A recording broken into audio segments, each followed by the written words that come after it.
What's up, everyone? We are diving back into the multiverse today for another epic. What if Naruto became the ultimate shinobi under Kakashi, Guy, and Anko, Part 2? If you enjoy this story, make sure to hit that like button and subscribe to the channel for more fanfics like this. Now, let's dive right into the fanfic. The next day, Naruto tenderly held his slip of paper in his hands, careful not to crinkle it. This one piece of paper would decide if he became a genin. Naruto was nervous and feeling guilty. He felt absolutely terrible for tricking Gigi, Guy-sensei and Kakashi ni, but it was necessary and justifiable in Naruto's mind.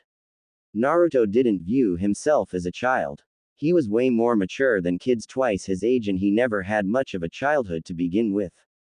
So Kakashi's protests of him needing to have a longer childhood made little to no sense in his mind. That's why he was going behind everyone's back and taking the exam. He not only wanted to make them all proud but show them that he wasn't a kid. He was, soon to be, a shinobi. A legal adult. Naruto shook his head of his thoughts. He needed to focus on the exam. He entered the academy easy enough, though he did get a few odd glances and glares, but he ignored them easy enough. He headed to the bathroom and went into one of the stalls and made a shadow clone. His shadow clone would be the decoy that would actually go on the camping to Guy wouldn't be suspicious. He had given Guy the real form, that he got by going through the proper channels, for the camping trip to sign so he wouldn't call him for training today. Naruto gave his clone its orders and handed it the form before they separated. His clone went to room 201 while he was heading to 307. Naruto gulped as he stood outside the room. This was the moment of truth. He grabbed the handle and slid the door to the side, revealing a room full of preteens and a teenage Chunin instructor with a scar over his nose. Iruka looked over at the newcomer in surprise. He had just been explaining the exam to his students. They were his first class that he had ever taught and he was proud of them. There were plenty of splendid future shinobi in this class. However, he was a little annoyed with his partner, Mizuki, who had decided to go on the lower-class students' camping trip. Iruka had thought that was odd. They had an exam today but suddenly he wants to go on the camping trip. He asked his longtime friend for his reasons but Mizuki never gave him a real reason, just saying stuff like, I have something I want to do, or, I have my reasons. It annoyed Iruka but he quickly dismissed his annoyances. Mizuki was his friend and he was sure Mizuki had a good reason. However, that meant he would be grading papers and doing evaluations on his own. Iruka snapped out of his musings as he examined the newcomer. Much to his surprise, it was a child. Iruka started intelligently, are you lost? He asked as he set down his clipboard and walked over. The child looked so familiar but Iruka couldn't place where. Naruto hesitated before he shook his head no and held out his piece of paper. Iruka took it and scanned the contents and his eyes widened in surprise before they darted over to Naruto again. When he examined the boy again he noticed a few things that he had missed earlier. Naruto's body had a slight build, thanks to a year of training, and his eyes were filled with the odd combination of innocence and suspicion. I see. Well then take a seat next to Hana, the one with red triangles on her cheeks, he said as he pointed, thinking that if the Hokage thought that Naruto was ready to take the genin exam then the boy must have been a prodigy. Whispers broke out as Naruto took his seat next to the girl called Hana, who was giving him an odd look. The entire class was wondering the same thing, what was this kid doing here? Naruto took his seat as he shot a confident grin at Hana. Hi, I'm Naruto, he said and got a small nod from the Inuzuka. Hana, she greeted with a small smile. While she didn't have the foggiest why Naruto was here, the kid was cute like nothing else. He was simply precious with those eyes of his. Naruto nodded but before he could say it was nice to meet Hana, Iruka began speaking again. Quiet down, he yelled, as his head suddenly became the same size of his body, disturbing Naruto greatly. Once everyone had done what he commanded, Iruka resumed from where he left off. Like I was saying, all of you have been preparing years for this test, so don't let it intimidate you. Believe in what we taught you and you'll define, Iruka said as he picked up a stack of papers and began sending them out.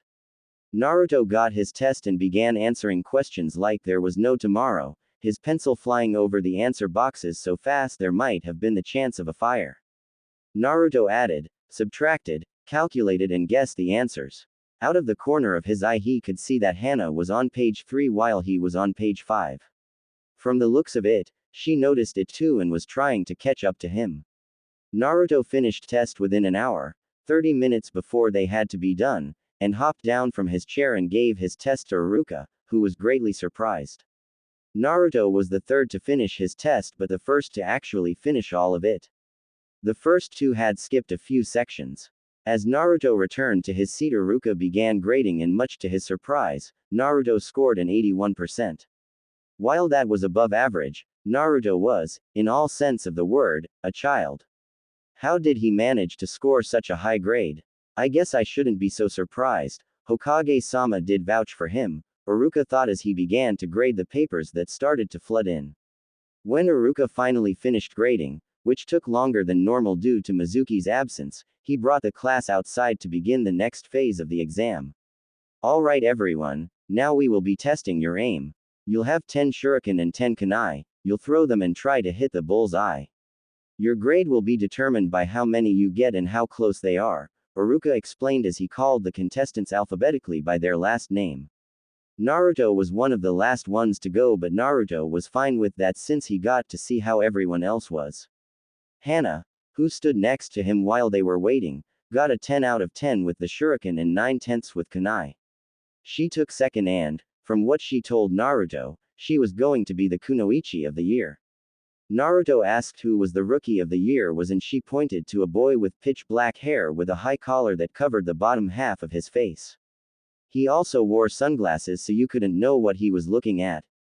Naruto hummed, he wasn't too surprised. The preteen had gotten a perfect score with both his shuriken and kunai. To his surprise, however, the preteen stood alone and didn't look like he wanted to be near anyone. That confused him since he thought that the rookie of the year would be really popular. Levi Aburame, Naruto memorized the name. Levi seemed like he would be worth remembering. Naruto Uzumaki, Iruka called out, snapping Naruto out of his thoughts. Naruto walked up and grabbed the shuriken. He could feel everyone's eyes on him, wondering how he would do and if he was really good enough to be here. Naruto threw his first shuriken and it hit dead center. There was a mumble of surprise and approval, and that encouraged Naruto to continue. He finished off the kunai with 8 in the bull's eye and the other 2 in the inner ring, the third highest score. When he finished throwing his kunai, he had scored a perfect 10 out of 10. He turned around and saw that his performance had gained a number of reactions: surprise, approval, jealousy and anger. The main source for the last two seemed to be coming from a brown-haired boy with a band-aid right under his left eye. Naruto went on a limb and guessed that he was the dead last since he had only gotten 4/10 with the shuriken and 6/10 with kunai. Impressive, Iruka complimented before he led the class to a clearing. At the center was a large white circle and the class stood to the side of the circle with practiced ease. Here, we will be testing your taijutsu. Your goal is to land one clean hit or impress me while remaining inside the ring. If you go outside, then I will deduct a letter grade from your final score in this area, he explained before he got into his taijutsu stance. Naruto watched the students as he waited for his turn. Levi had passed but barely. Aburame's didn't focus on taijutsu, but he was proficient in the academy style enough to get by. Hana, on the other hand, passed with flying colors. She wasn't able to use her nin dogs, who Naruto still didn't know the names of, but even without their help she was high genin level in taijutsu. She scored a hit within a minute. The brown-haired boy, Akito was his name, had also passed, but it had been close. His taijutsu was a mess, but it couldn't be described as fighting like a brawler. His taijutsu was a grand mix match of random styles that shouldn't have flowed, but he made it work. He managed to land a blow on Iruka in the last 15 seconds and passed the taijutsu portion. Lastly, it was Naruto's turn. Naruto stepped into the ring as he stretched and loosened up his muscles before he got into the Goken stance. Iruka rose an eyebrow and got into his stance again, supporting a few bruises. While he did hold back some on the kids, else no one would have passed, there were a few gems this year that dealt some damage. Begin, Iruka said, and half a second later he was blocking a knee aimed for his nose. Iruka's eye widened as he blocked with both hands, only to have Naruto's other leg to swing around and try to nail him in the temple, forcing him to duck. Naruto backflipped and landed in a crouch before he pressed the attack. He knew Iruka was way stronger than him, so he had to end this quickly. The class watched with wide eyes, even the stoic Abarames, Hyugas and Uchihas, as they watched a child push back their teacher. While he hadn't managed to land a hit yet, he was moving in a way that most of the class couldn't. They felt some resentment at that because Naruto was just a child and he was ahead of them in more than a few ways. He's not holding back as much as he did with the other students, Naruto thought sadly tone. It seems that Iruka had finally realized who he was. Naruto's thoughts were correct. It had taken much longer than it should have, but he had finally recognized the mostly blonde boy. The Kyuubi Jinchuriki, the host of the demon that had killed his parents. However, even knowing this, Iruka couldn't bring himself to actually attack the child. He was just a 5-year-old boy, regardless of what he contained. But that didn't mean he was going to make passing the exam easy for him. Naruto rolled to the side as he dodged a kick before he crossed his fingers. If Iruka was going to stop holding back, then he would have to use his secret taijutsu style. Suddenly, 2 clones poofed as Naruto's sides, confusing Iruka greatly. That wasn't the hand sign for henge, and there was no way that this kid knew shadow clones. This was the taijutsu style he had been developing with Guy in the past months. When his senseis realized he was using shadow clones without their supervision, Guy decided it would be youthful if they incorporated clones into Naruto's style. While many would see that as an odd reaction to his student breaking the rules, to Guy it made perfect sense. While the Goken fist was a great starting point, and he got nearly all of the katas for his style from it, it didn't fully fit Naruto. So, Guy decided to make a taijutsu style that was based on the boy's cunningness and ability to abuse the use of shadow clones.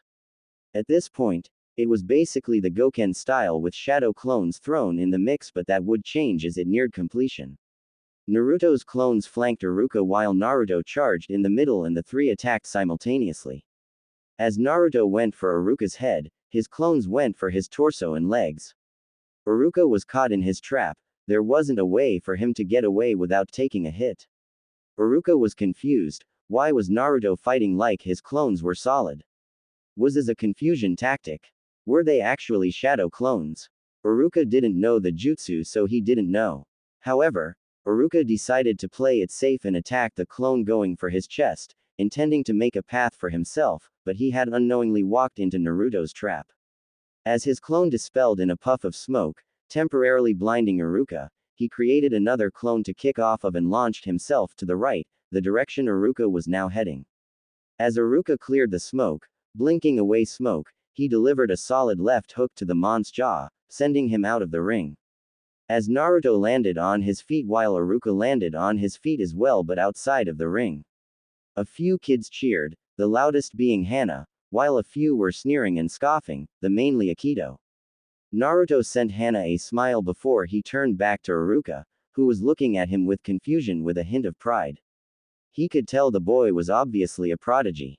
That had been a simple but clever strategy that he had used that most shinobi forgot to use, smoke from a dispelled jutsu. While he didn't like Naruto personally, he could tell the boy was a prodigy and was proud of the boy's ability. Iruka could tell that Naruto was a diligent student to whoever was his sensei, and that brought his opinion of Naruto up a notch or two. Naruto raised another notch when he walked over and offered him a band-aid. "Sorry if I hit you too hard," he said as he sent a concerned look at the bruise that was already starting to form on Iruka's cheek.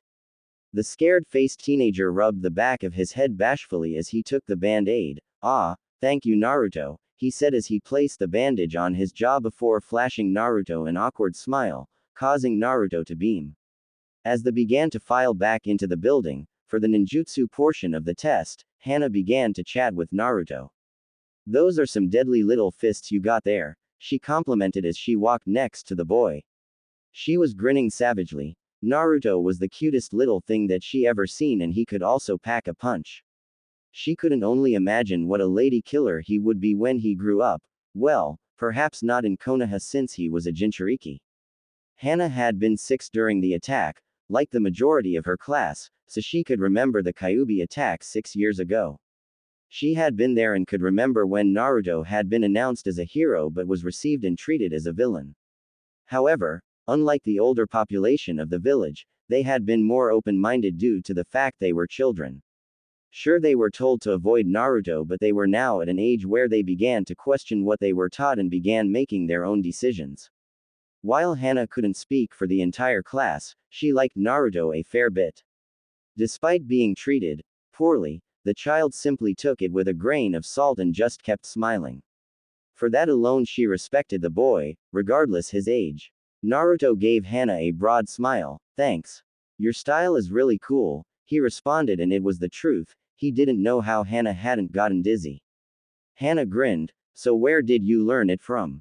I've never seen that style before, she commented, and her question was backed up by another.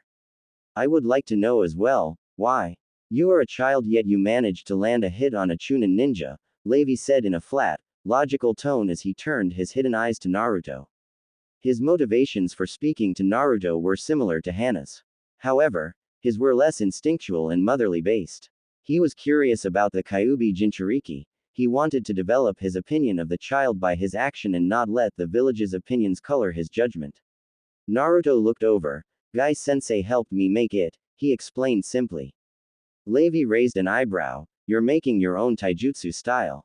He asked in some surprise.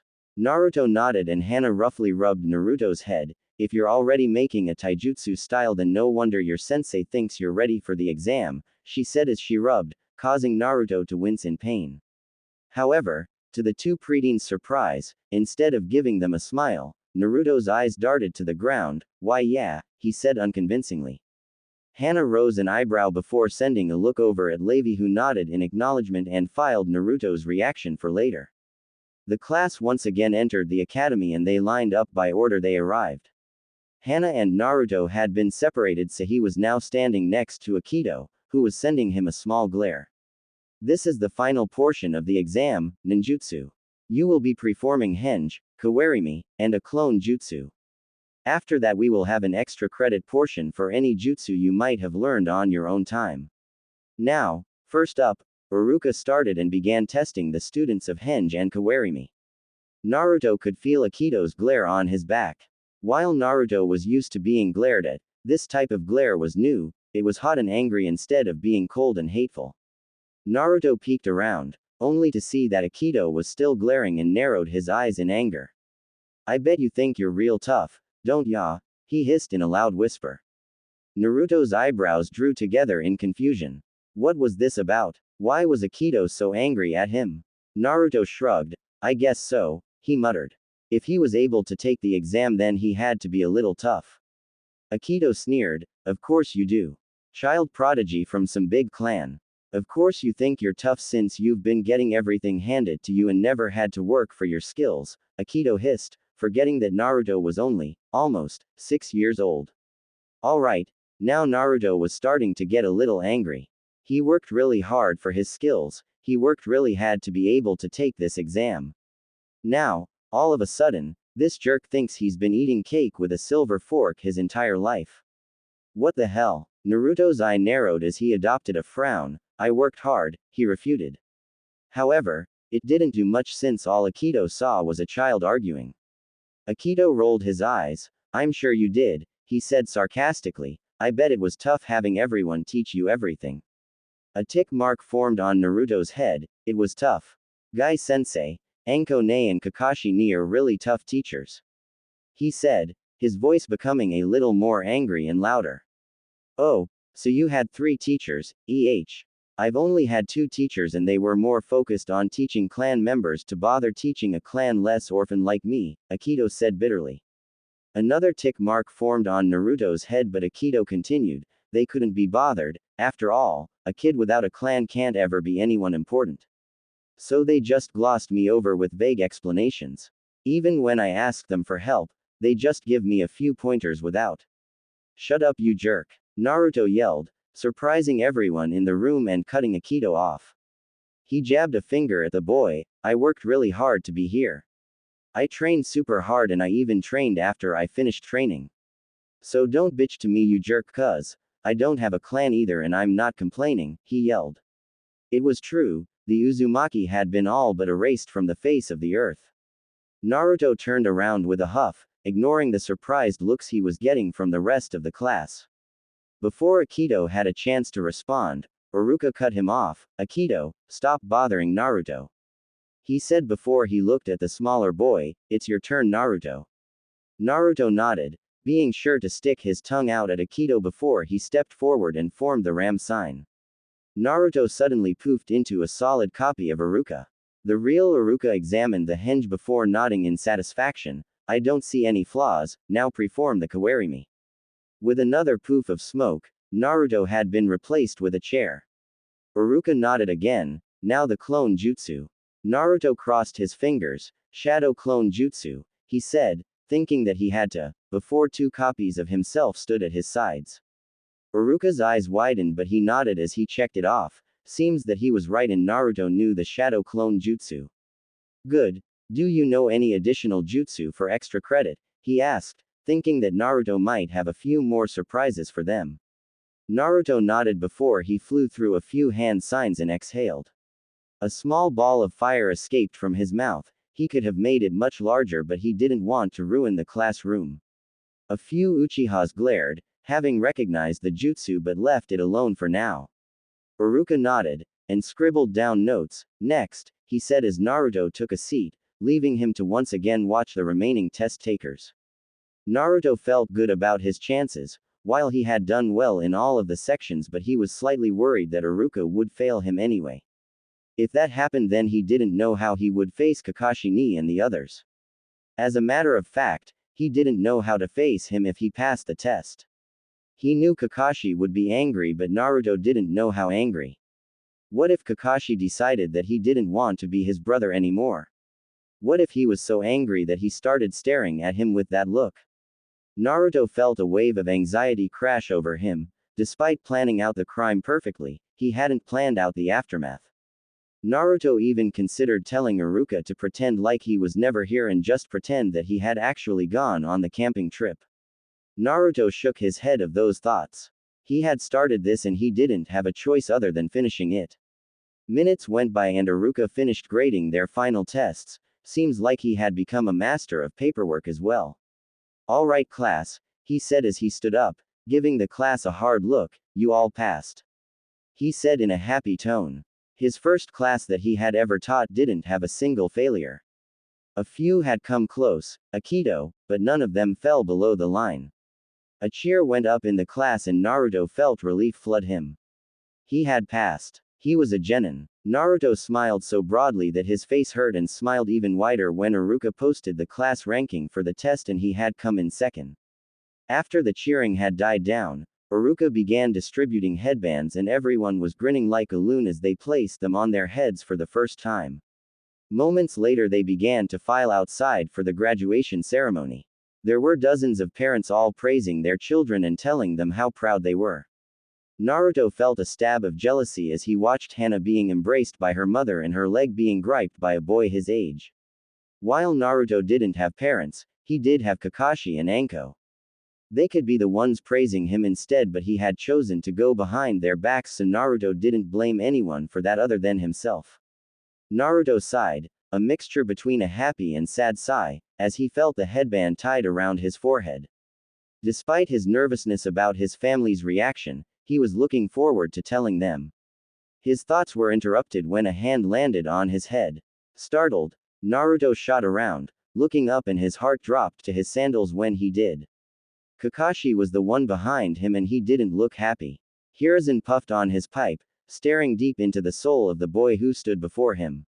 However, instead of fidgeting or trying to avert his heavy gaze, like so many had done before him, the boy remained impassive. He stared right back with a blank look as he awaited whatever punishment awaited him. This surprised Hiruzen greatly and saddened him even more. What kind of treatment did this child have to endure to be able to withstand the gaze of the Hokage? A man so powerful that in the 3 Shinobi Wars, the mention of his name brought fear into the hearts of his enemies. The old man released smoke in the form of a sigh. He was currently at a loss as to what he should do in this situation. Naruto Uzumaki, a 5-year-old child, now genin of Konoha, had managed to deceive not only the Hokage of his village but a Jonin and several Chunin ninja. Hiruzen was at a loss, but not because he didn't know how he should punish Naruto, but because he didn't know if he should punish Naruto or praise him. Naruto had managed to trick not only an S-ranked shinobi and a hero of 3 wars but a number of other shinobi despite only being 5. He tricked trained shinobi, masters of manipulation and deceit, at 5. While Naruto certainly had done a bad thing, he was acting and thinking like a shinobi. He wanted something and thought he could handle it and wasn't afraid to use underhanded tactics to gain it. While that was certainly bad for a child, it showed great thinking and potential for a ninja. Naruto told him his plan and how he executed it mere moments ago, and he was greatly impressed. While the plan had been very simple, he had covered very base and accounted for a number of foreseeable elements, like him questioning him or Guy questioning if Naruto went on the camping trip. He planned for just about anything his mind could come up with, what excuses to use if he was caught, where he needed to be, when people were going to be where, and so on. If Hiruzen had to guess, he would place Naruto's IQ on par with a Nara, something nearly unheard of. But perhaps it just went to show that Naruto really was Minato's son. Hiruzen's eyes darted over to Kakashi, who was standing just behind Naruto. They made eye contact for a mere moment, but Hiruzen could tell Kakashi was at a loss for what to do as well.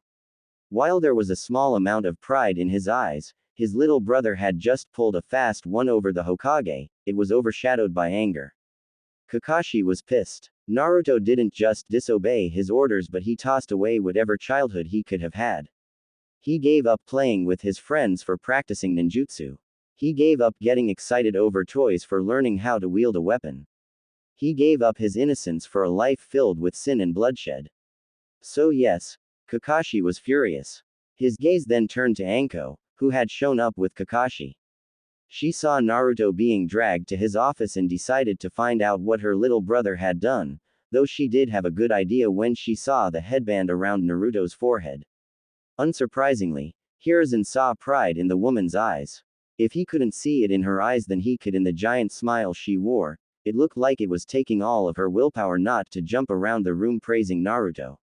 Her little brother had tricked the Hokage. She hadn't even done that. With a silent chuckle, Hiruzen then looked at Guy, who seemed to have a mixture of emotions of his face. While it was obvious he was both disappointed in himself for being tricked by Naruto and in Naruto for tricking him, he saw pride in there as well. He was proud that his protégé's flames of youth burned so brightly. Finally, his eyes returned to Naruto, who still looked at him blankly. However, he could see nervousness and a hint of fear in the young boy's eyes. So Naruto-kun understands what he's done, the Hokage thought, feeling at more at loss for what he should do. Exhaling smoke, Hiruzen began to speak. Naruto-kun, I'm very disappointed in you, that you would lie to me and Guy. The boy flinched at that, but Hiruzen continued, but you showed very sharp thinking and planning, he said, deciding that honesty would be best. Naruto's eyes widened in surprise at the sudden compliment. Why, you're not mad? He asked in a small voice. Hiruzen breathed in deep. Yes and no. I'm disappointed that you plotted instead of asking, but I know I shouldn't be so surprised. You are a child, whether you're a shinobi or not, so I can't expect you to know when and how to use what you've been taught, he said before he leaned forward. However, I now expect you to know better. While what you did was very impressive, Naruto-kun, you used your abilities selfishly and against your village. Had this been something more important than a waiver for the genin exam, I may have had no choice but to execute you for treason, he lied. He would never execute the village's Jinchuriki or a prodigy of Naruto's caliber. However, Naruto didn't need to know that. Naruto flinched again with wide eyes but nodded, understanding just how big of a deal this was. While, as I said, I'm proud of your abilities, next time you should use them to benefit the village instead of yourself. I know you thought yourself ready for the exam, but Kakashi said that you shouldn't take it and you should listen to him. Hiruzen finished his scolding, praising, and leaned back in his chair. While he was in favor of Naruto becoming a genin sooner, if he told Naruto that he shouldn't listen to Kakashi, it would only bring trouble in the future. Do you understand? He asked as he breathed in tobacco once again and got a nod from Naruto. Yeah, I'm sorry Gigi, he said in a dejected tone as he stared down at his sandals. He felt terrible due to the Hokage's words. While Naruto had a vague idea that they were going to be angry, he thought that they would be so impressed that they wouldn't be too mad. Hiruzen smiled lightly, glad that his words had gotten through to Naruto. I forgive you, Naruto-kun, however do not do this again, he said before he looked at Kakashi. All of you can leave except for Kakashi, he said, and everyone obeyed his order. Once everyone left, Hiruzen began refilling his pipe. Now that Naruto-kun is a genin, I hereby allow you to retire from Anbu and name Naruto Uzumaki as your apprentice, he said as a flame sparked to life on the tip of his finger that he used to lit his pipe before he waved it out of existence.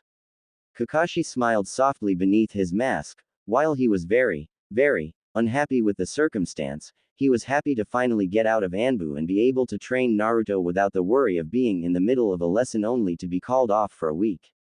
Hiruzen picked up a folder of papers that he had delivered to him by Iruka during Naruto's explanation and tossed them to Kakashi. Here are the exam results, he said, and as Kakashi began reading, he began summarizing. Naruto managed to take second in the exam ranking, just under young Levi. He performed very well in taijutsu, where Iruka-kun admitted that his emotions clouded his judgment and he held back less against Naruto, but the boy still passed, Hiruzen commented. While Hiruzen was slightly disappointed in Iruka's behavior, he was proud that the boy owned up to what he had done and managed to remain impartial when grading Naruto. That was more than most could say. Kakashi nodded, skipping to that section and quickly began reading Iruka's notes. After he and Hiruzen finished discussing Naruto's results, they discussed what Kakashi was going to do with the boy. Giving him the real genin exam would be pointless, Kakashi said as he tucked papers back into the folder, it would just be redundant. He tricked both you and Guy, so it's safe to say that he deserves to be a genin. Hiruzen nodded, thinking along the same lines. As for team placements, will you take a genin team or will you work conjointly with other teams? Conjointly, I will remain only Naruto's sensei, but he'll work with the rookie genin, whichever teams pass this year, he responded. While he toyed with the idea of taking a whole genin team, he knew it would be unfair because he would unintentionally favor Naruto. As someone that believed in teamwork, that would be unacceptable. Hiruzen nodded again. Iruka-kun observed that Naruto managed to get along with both the Rookie of the Year, Levi Aburame, and the Kunoichi of the Year, Hana Inazuka. However, Naruto seemed to have gotten into an argument with the dead last, Akito. If the traditional team manages to pass, then I would recommend working with that team. Kakashi hummed in thought, thinking it was a good idea. Naruto would be able to work with talented peers while also learning how to deal with people that he didn't like. While Naruto was usually well-mannered, when someone pressed his buttons, he snapped with the passion of 1,000 suns. Sounds fine to me, Kakashi responded and began to head out the door but was stopped by Hiruzen. Kakashi, I know you're angry with Naruto right now, but try to see things from his view, the old man said, causing Kakashi to swing around, but before he could say anything, he was interrupted. Naruto has had a very hard life despite being so young. Regardless of what you did, who you threatened or blackmailed, Naruto was never going to have a true childhood, Hiruzen said and got an angry glare from Kakashi. You don't know that. He made friends with Uchiha Sasuke not too long ago. He could have made more and spent time with them before he became a shinobi, Kakashi argued. What Naruto still didn't understand was that he wouldn't have nearly as much time to hang out with Sasuke or the other friends he could have made.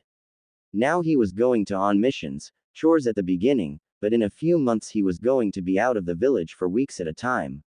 It was going to be incredibly hard to maintain his friendship with Sasuke because he was always going to be busy with his training or missions, and Kakashi wasn't going to be as lax as he was when Naruto was an actual shinobi. He wasn't going to let Naruto skip out on a lesson or do something half-assed so he could play with his friends. No, Naruto was now a soldier and he would be trained as such. Slacking off meant death in the shinobi world, and he'd be damned before he let Naruto die. Hiruzen sighed deeply. Perhaps, but Naruto was never going to have the childhood you wanted him to have, he said as he looked Kakashi in the eye. I robbed him of that fate the moment I announced his status to the village. At the time I thought I was following Minato's last request, to have his son be seen as a hero, but I was wrong, he trailed off. It was a mistake. I robbed Naruto of a normal life and condemned him to be hated by the village. Because of this, Naruto has become too mature for his age, so do not blame him for not wanting to be treated as a child when no one has ever treated him as such. Hiruzen finished. Kakashi's glare softened into a regretful look, his anger beginning to dissipate, before he nodded softly and left the room. Naruto was riding on Anko's shoulders as she paraded him through the village. You tricked the Hokage. I'm so freaking proud of you I could die, she said enthusiastically. Her little baby brother and number 1 student had pulled a fast one over the Hokage. Such a thing was nearly unthinkable. The old man was a shinobi that lived when the hidden villages were being formed. One simply didn't trick that kind of man. Even she didn't have the guts to try to manipulate him, but Naruto had done it no problem. He had even become a genin to top it all off. Naruto allowed himself a small smile at his Ne-chan's praise, but for the most part he still looked sullen. Guilt for lying to his friends and family was starting to hit after his talk with Gigi. It was one thing to expect to get scolded, but an entirely different thing to be scolded. He looked over at Guy, who was walking beside them. I'm really sorry for lying, Guy-sensei, he said softly, tears gathering in the corners of his eyes, but the eccentric man simply gave him a thumbs up and a smile. It's okay, Naruto-kun. Your flames of youth simply burned too brightly to be withheld, he said as his teeth sparkled. While Guy had been upset that Naruto had tricked him, he quickly forgave his student simply because he understood where Naruto was coming from. The boy's spirit of youth burned too fiercely for anyone to try to keep Naruto from his goal. Naruto looked relieved before he returned the thumbs up and smile, feeling incredibly thankful that Guy didn't hate him. PFF'd. Kakabaka was the only one that was trying to hold him back, Anko scoffed. She thought Naruto was ready at the 6-month mark and Guy thought Naruto had been ready at the 8-month mark, but Kakashi had shut them down every time they brought up the exam. While Anko didn't really care for what Kakashi said, she didn't act out against it either. She couldn't just tell Kakashi where to shove his opinions because she had Naruto to think about. If she and Kakabaka were fighting, and potentially trying to wrestle for custody, Naruto would be heartbroken. So she refrained herself from bringing Naruto to the academy herself to spare the boy's feelings. Oh, how your words wound me, Kakashi said in a sarcastic but flat tone as he appeared and scooped Naruto off Anko's shoulders. The purple-haired Kunoichi gave a surprised cry before looking up and saw that Naruto was in Kakashi's arms, who was giving her an eye smile. I'll be taking Naruto for a bit, see ya later, the masked man said before he and a confused-looking Naruto disappeared via Shunshin. Naruto was going to be sick. He knew about the Shunshin Jutsu, a jutsu that Itachi's friend was known for. He never experienced it before. Now that he had, he could honestly say that he didn't like it. Sure, it was a cool jutsu, one he would defiantly master one day, but it was incredibly disorienting to suddenly teleport from the middle of the street to the park in less than a second. Naruto moaned, a greenish tint coloring his skin. Kakashi chuckled despite himself. He had the same reaction when Sensei used the Harashin on him for the first time. He set Naruto down on a nearby bench. The park was practically deserted other than a few children that were swinging on the monkey bars and having a great time. Good. They would help prove his point. Kakashi took a seat next to Naruto, who was slowly returning to a normal hue. Do you see that? He asked as he gestured to the children playing. Naruto, realizing that his scoldings weren't finished, grimaced before he looked over. He saw a boy with triangles on his cheeks, the same boy that hugged Hana's leg, and a girl with blonde hair yelling at him for something. There was also a pink-haired girl, hiding behind the blonde with a scrapped knee. Naruto figured that Hana's brother hurt the pink-haired girl and her friend, Blondie, had gotten angry. Yeah, Naruto said, not sure what he was supposed to be seeing. Kakashi sighed. Naruto, what you did has so many consequences that you don't even know about. Yes, you did an amazing thing, something only a few have ever done, but you sacrificed so many things to obtain that headband, he said as he pointed at the children. Those could be your friends, Naruto, he said and confused Naruto. Why can't they be my friends now? He asked in a small voice. While he knew that it was incredibly unlikely that they would even want to be friends with him, but he was being hypothetical. Because it's very hard to maintain friendships with civilians. You're a ninja now and it's going to be tough just to maintain your friendship with Sasuke, much less make more friends, Kakashi replied, causing Naruto's brow to furrow. While Naruto was very young, he had a habit of making people fiercely protective and loyal to him. However, it took time to solidify those kinds of bonds, and Naruto would be lacking in time when his training began anew. Me and Sasuke will always be friends, Naruto exclaimed, but his vow was dismissed by Kakashi. Easier said than done. Will your friendship really be as strong as it is now when you haven't seen each other in weeks because of missions? When you're training, he's having fun. Naruto opened his mouth to reply, but he was cut off by Kakashi. I know Sasuke will become a ninja, but that won't be until years from now. If he graduates at the normal time, then it'll be 7 years from now, Kakashi said, making Naruto think. 7 years was a very long time in the eyes of a 5-year-old. Kakashi ran a hand through his hair. I know you don't think yourself as a kid, but you are Naruto. You're a 5-year-old child whether you like it or not, Kakashi would have continued, but it was Naruto's turn to cut him off. But I don't want to be a kid. I want to be a ninja. I don't need to have a childhood. I never had one in the first place, Naruto exclaimed as fire burned in his eyes. Kakashi grimaced behind his mask, the Hokage's words ringing in his skull like a bell. Perhaps that was the reason he wanted Naruto to have a childhood, because he knew Naruto would never had one to begin with.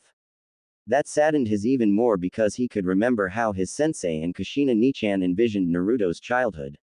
How, according to Kushina, Naruto would be king of the jungle gym, kick Sasuke's as doing so, and gain a harem of women.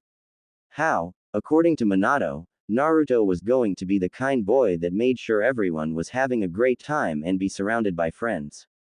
He could remember how they shared their visions with him, claiming that he would be in every scene, and it made his heart clench. Naruto had none of that.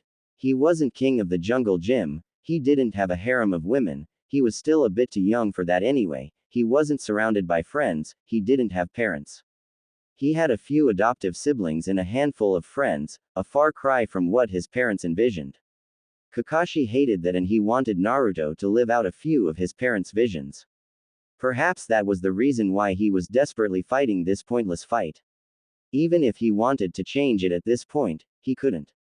Naruto was officially a genin of Konoha, and any semblance to a real childhood had ended the moment he received his headband. Kakashi sighed loudly, his anger dispersing and his will to continue this fight evaporating. I understand that, I was the same way when I was your age. I couldn't stand the fact that everyone treated me as a child when I viewed myself as an adult, he chuckled lightly, trying to end the argument. So, you're not mad anymore?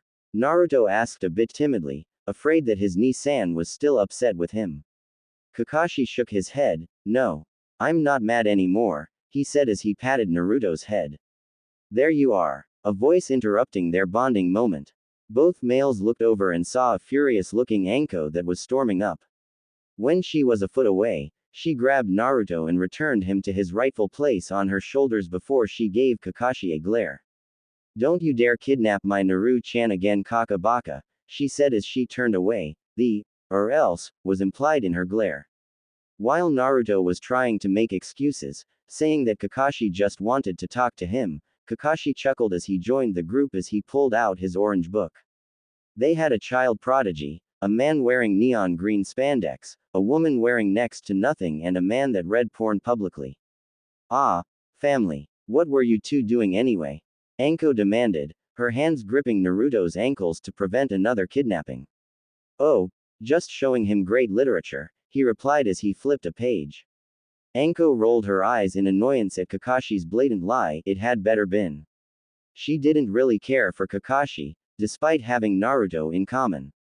He was just too uncaring for her tastes. While that may seem hypocritical, she cared about a few things: Kurenai, her skills as a kunoichi, her position as to be head of the T&I department, and Naruto. Kakashi, on the other hand, seemed to care only about Naruto. While that's all fine and dandy, he didn't seem to care for anything else. Sometimes she even questioned if he cared for his friends when she saw him repeatedly brush Guy's challenges off. Guy insisted that was simply Kakashi's hip attitude, but Anko wasn't convinced. Naruto didn't notice Anko's reaction to Kakashi's response because he was too busy beaming joy out of every pore. Kakashi didn't hate him. He was forgiven. Now, I think it's time we celebrated Naruto's graduation. He took second in ranking, Kakashi informed as he gave Naruto an eye smile. Anko looked up, causing Naruto to almost lose his balance. What? Second place. That's great. I knew you could do it. She exclaimed, causing Naruto to flush with pride and embarrassment. Yosh. Most excellent Naruto-kun. Guy exclaimed right after he, giving Naruto another thumbs up and a smile. Kakashi, still eye smiling, said, since today's your day, you get to choose where we eat lunch. Naruto beamed before looking deep in thought. While finding a place to eat wouldn't be a problem, finding a place that would let him in was. Kakashi had bullied the vendors and store owners into letting Naruto shop. Restaurants were still denying his entrance. He didn't care though, since he never ate in them, but now it was a bit of a problem. As if attempting to answer Naruto's question, his nose was suddenly hit by the most delicious, intoxicating aroma that he had ever encountered. Sniffing loudly, he pointed at the source of the smell. Amused, the elder members of the group looked at what Naruto was pointing at and Kakashi stopped when he saw it. Ichiraku's, the ramen bar that Minato and Kushina ate at nearly every day when they were dating. While Minato had been a ramen lover, Kushina had taken it to a whole different level.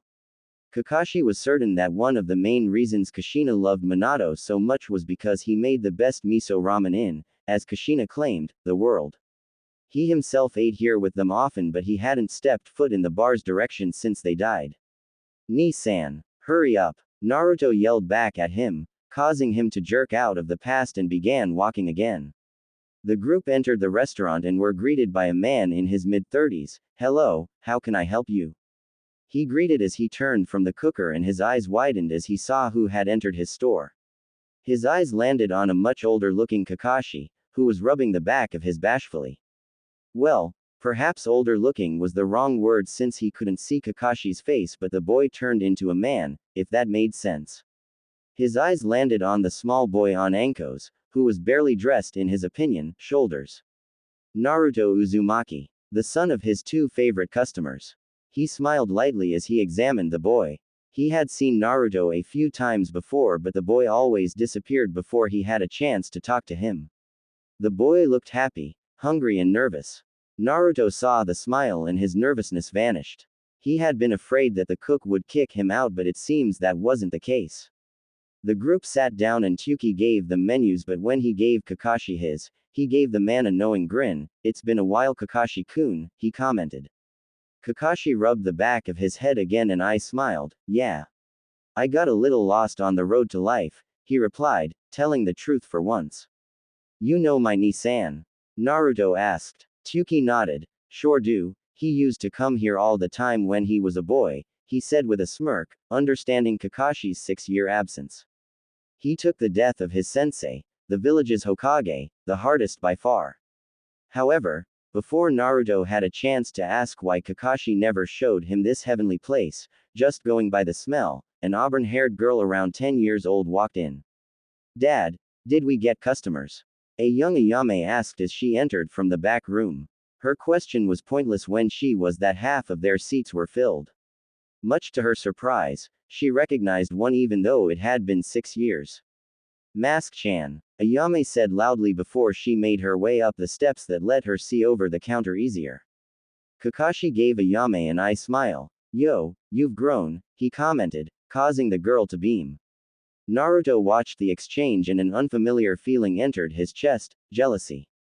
How do you know my Ni-san? Naruto asked, emphasizing the word my. Seems that Naruto might have been spending too much time with Sasuke. Both Kakashi and Ayame turned at Naruto but before Kakashi could give an answer, Ayame noticed Naruto's headband. Are you playing ninja? She asked in a curious tone. Naruto's eyes narrowed. I'm not playing ninja. I am one, he said, thinking that it should be obvious that he was a full-fledged ninja. Ayame looked doubtful. No way. You're way too small to be a ninja. You're younger than I am, she said as she scooted closer to Naruto, dragging the steps with her as she did so. Kakashi was all but forgotten by the two as they argued. I'm not. Naruto argued with passion. Too. You couldn't even see over the counter if you weren't sitting, Ayame shot back. Quote. So, just because I'm small doesn't mean I can't be a ninja. I trained for a year and I took the exam today, Naruto shot back as he pointed to his headband with pride. I bet they just gave you the headband since you're so small and they felt bad for you, Ayame said, blatantly insulting the boy. She hadn't yet mastered the art of filtering what she said yet. Plus, she found it rather fun teasing the boy. Naruto's brow furrowed. They did not. Yeah, they did. You're just too small to be a ninja. I'm not. Too. Naruto was cut off by Anko throwing her head back in laughter, earning a small glare from Naruto. What's so funny? Anko roughly rubbed Naruto's head. The girl's right, you're way too small to be a ninja, she said, taking the unexpected side.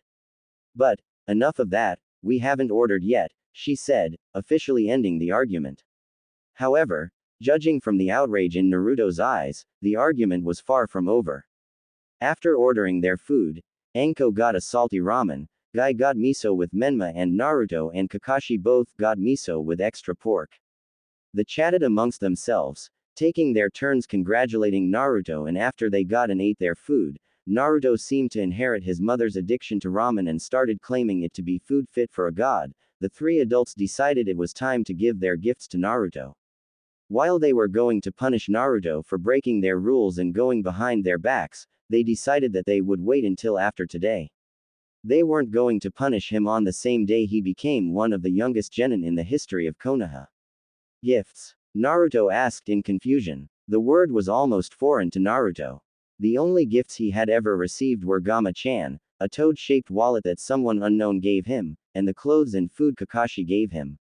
Gifts? Kakashi repeated, hating the confusion in Naruto's eyes, and pulled out a scroll in one of his flak jacket's pouches and handed it to Naruto. Naruto grinned as he unsealed the scroll. Fuinjutsu was way cooler than any wrapping paper.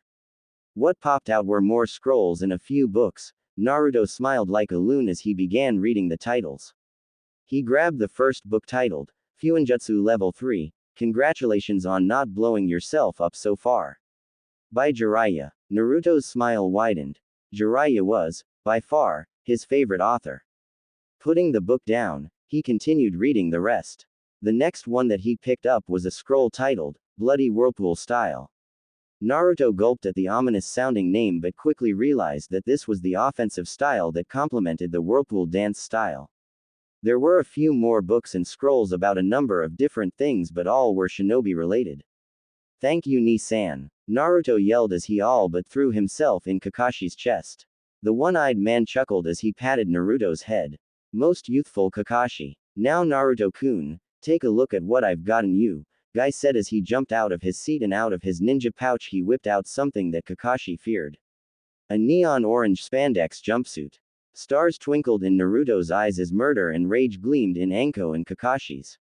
So cool, Naruto yelled as he jumped out of his seat, proving that he wasn't tall enough to see over the counter by several inches, and ran towards Guy, wanting to put the jumpsuit on this very second.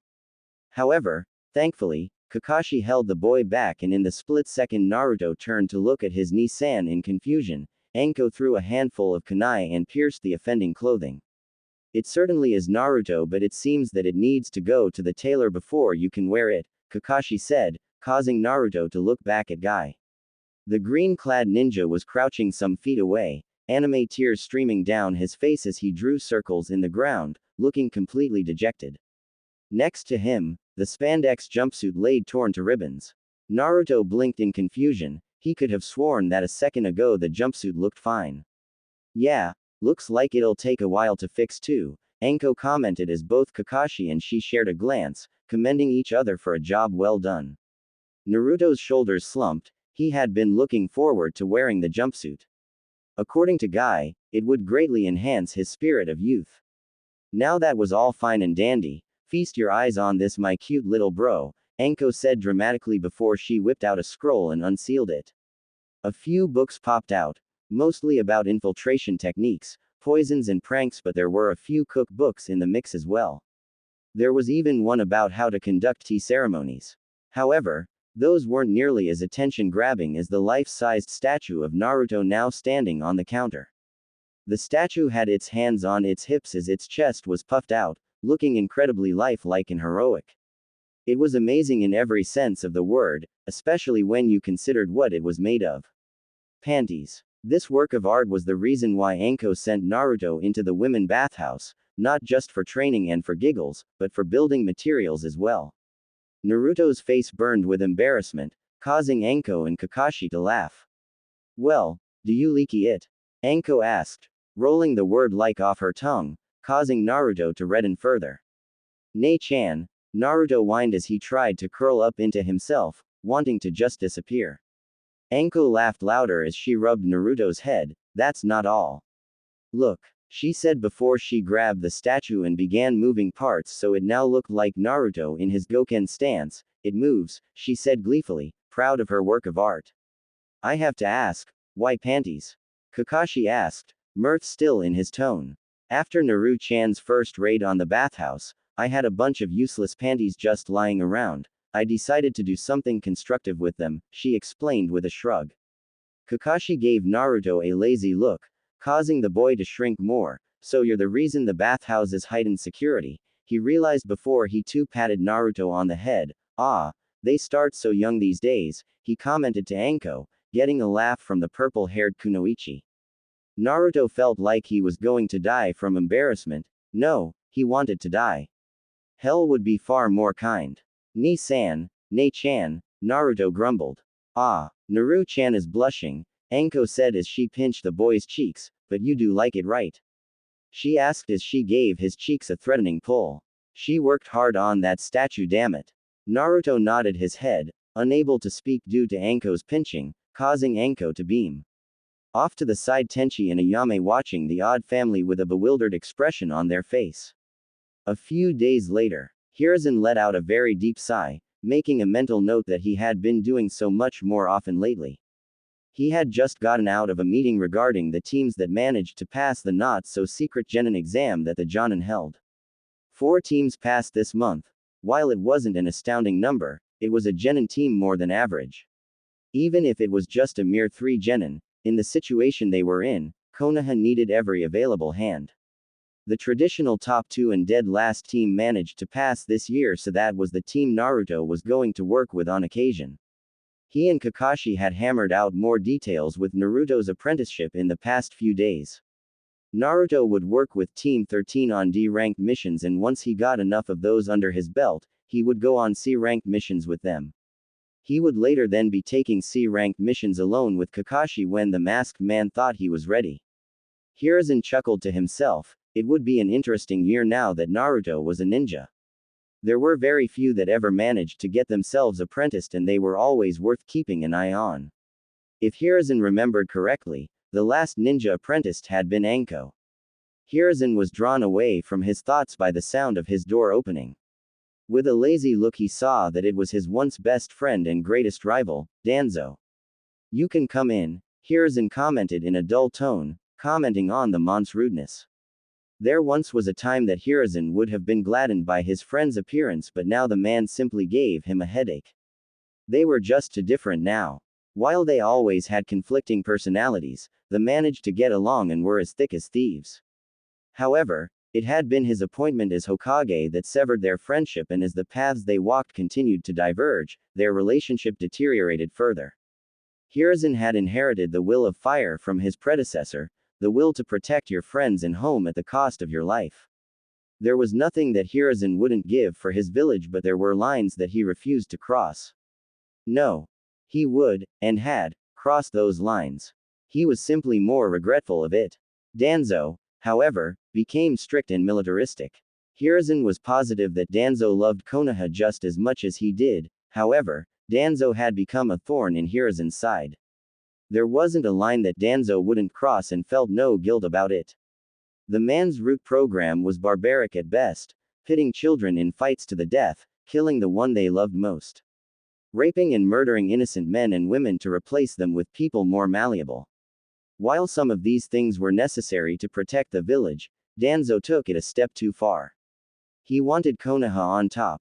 To rule over the other hidden villages like they were the dirt he walked on, so he did even more villainous deeds to keep Konoha in the lead. Hiruzen respected his motives, and that was the reason he allowed Root to be continued behind his back. He couldn't afford to be a moralist when there was a threat to the village. However, even when he allowed Danzo's actions to continue unimpeded, it didn't satisfy him. He constantly pushed for Naruto to be placed in his care. To turn the lovable boy into a cold, emotionless weapon, a living example of the word Jinchuriki.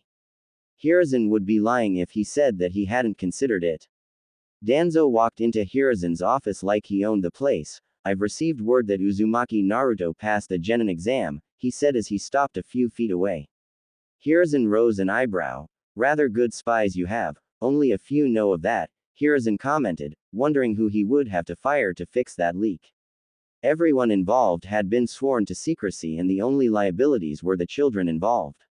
That meant Danzo had spies in the major clans.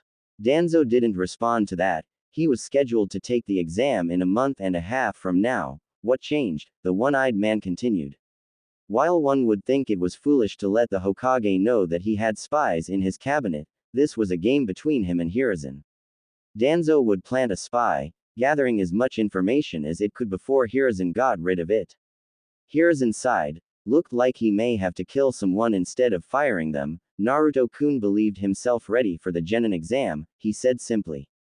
Danzo rose an eyebrow, prompting Hiruzen to continue. The Hokage paused for a moment, debating if he should tell Danzo the circumstances of Naruto's graduation. Naruto deceived me and several other Jonin and Chunin-ranked ninja and took the exam behind our backs, Hiruzen explained. Danzo was going to find out eventually, so might as well tell him now and avoid a fuss. Danzo didn't react the way Hiruzen had been expecting. He had been expecting a demand for Naruto to be placed in his care so he could harness the boy's talent. However, instead of even saying anything, Danzo laughed. Well, laugh wasn't the right word. It was more of a loud chuckle that hinted that it could have been a laugh if it really tried. That was the closest thing to a laugh that Hiruzen come from Danzo in at least 20 years. Hiruzen looked at his once best friend, using all of his shinobi training to not look like a stammering fool. Danzo cleared his throat when he noticed the confusion in Hiruzen's eyes. It's refreshing to hear that there are few shinobi with a spine left, he said with a small stamp of his cane. Hiruzen's eyes narrowed, but he didn't comment. Why are you here, Danzo? I sincerely doubt that you came to discuss Naruto's graduation, he said, his voice adopting an authoritative edge. Danzo paused for a moment, to gather his thoughts and how to word them. I intend to find out what your plan are for the Jinchuriki. I understand he had been named Hitaki's apprentice and you've recalled him from Anbu, but I do not know what you intend from there, Danzo responded, his voice taking an authoritative edge of its own. Another game he liked to play with Hiruzen. It was a subtle one, but since he no longer spared physically, he spared verbally. Hiruzen sighed. So you've come to criticize me withdrawing Kakashi from Anbu, he stated as he pulled his pipe from his sleeve and filled it with tobacco. Whenever Danzo came around, the urge to smoke always came after. You're withdrawing one of our best to mentor a child, a prodigy, admittedly, but our resources could be put to better use. Yes, I would imagine that giving him to you would be a better use of our resources. Hiruzen commented as he lit his pipe. Danzo remained impassive. Yes, I can train the Jinchuriki while Hitaki remains in Anbu, where he is of most use, he responded without pause. He knew his request would be shot down. This was simply a formality for him to see what cards Hiruzen had in his hands. Hiruzen breathed in smoke, annoyed that he was right and Danzo brought this up again. No, he said simply, not offering any further explanation. Danzo's eye narrowed. Usually Hiruzen would play this game with him. You cannot afford to be tender-hearted in this situation, Hiruzen. We are far too weak even after 6 years after the Kyuubi attack, Danzo said, trying to bait Hiruzen into a verbal spar. Do not mistake my actions for tenderness, Danzo. Kakashi and I made a deal and I stuck with it. Had I gone against it, Kakashi would have likely left the village with Naruto in tow. When we did get Naruto back, we would have lost another valuable asset and potentially Naruto's loyalty as well, Hiruzen responded. While it did bother him that he was referring to a human life as an asset or a resource, it was a small price to pay in order to avoid one of Danzo's lectures. Hiruzen did outrank the man and this was his village, but if he didn't play these games with Danzo then he wouldn't just be a thorn in his side. He's become a dagger. Danzo nodded, knowing that would be the likely outcome, and Hiruzen continued, I gave Naruto to Kakashi because, despite the mon's habits, he is one of the strongest ninja in the village and most suited for training Naruto, he said as he blew out a cloud of smoke. My point still stands. Kakashi is one of the strongest, followed by Might Guy, and both are focusing their time on the Jinchuriki. While the Jinchuriki should be made strong, I can do so more efficiently. We cannot allow them to take the average 2 years off to train him, even in their free time, Danzo said, stamping his cane to emphasize his point. Hiruzen repressed a sigh, it seemed his answer hadn't ended their game. However, a thought struck Hiruzen. The Chunin exams are being held in Suna after Kumo, correct? Hiruzen asked, throwing Danzo off with the sudden change in topic. Danzo nodded, yes, in 8 months from now, he answered. Kumo was hosting them in 2 months, but they wouldn't be sending a genin team on account tensions were still high after the Hyuga incident a few years ago. Then I purpose a wager. Danzo rose an eyebrow. In 8 months from now, Uzumaki Naruto will participate in the exams. If he does not become Chunin in the exam, I will then give him to you, Hiruzen said in a grave but confident tone. He knew he was playing a very dangerous game, and playing with people's lives, but it was necessary. He needed Danzo off his back, constantly asking for Naruto to be placed in his hands. Not only was it annoying, he was also being pressured by his teammates and advisors. Half of the reason why Naruto had an Anbu guard was because Hiruzen was positive that Danzo would snatch the boy in his sleep. If he won this bet, and he likely would, it would hopefully silence Danzo's complaints and keep him away from the boy. In truth, just about every card was in his hand. The bet was just a formality. Hiruzen knew, with little doubt, that Naruto was going to be a Chunin-level ninja if he continued progressing at his current rate. If anything, his progress would only increase now that Naruto was a genin. Then there was Naruto's ability to abuse shadow clones and the fact Naruto was already at mid to high genin level. If that wasn't already a loaded bet, Hiruzen was a major voice on if Naruto got promoted. The only risk was on the team Naruto was going to be paired with. If they got thrown out in one of the earlier exams, then he would lose the bet. However, Hiruzen would be sure to pair Naruto with the genin team that had the best chance. If it came down to it, he would just create a temporary team just for Naruto. Danzo pressed his lips together in a smirk, and if I lose, he asked, knowing just how loaded the bet was. You will be giving me unofficial reports about every mission your route undertake and you and your accomplices stop asking for Naruto, the Hokage responded. Of course he already had spies in Danzo's route, just like how Danzo had spies in his council. However, they were incomplete and spotty at best. The information he would be getting from Danzo would be far more complete and he needed it. He needed to know who Danzo was making friends with and who he was stabbing in the back. Danzo nodded. I accept your wager upon the condition that Root gets a child out of every orphanage, he replied. While he knew he was likely to lose the bet, there was always a chance and he wanted to get as much out of it as he could. Danzo's interest in the Kyuubi Jinchuriki was beginning to wane. While the boy was most definitely going to be powerful and a useful tool, Danzo knew he didn't necessarily have to step in and take control of his training.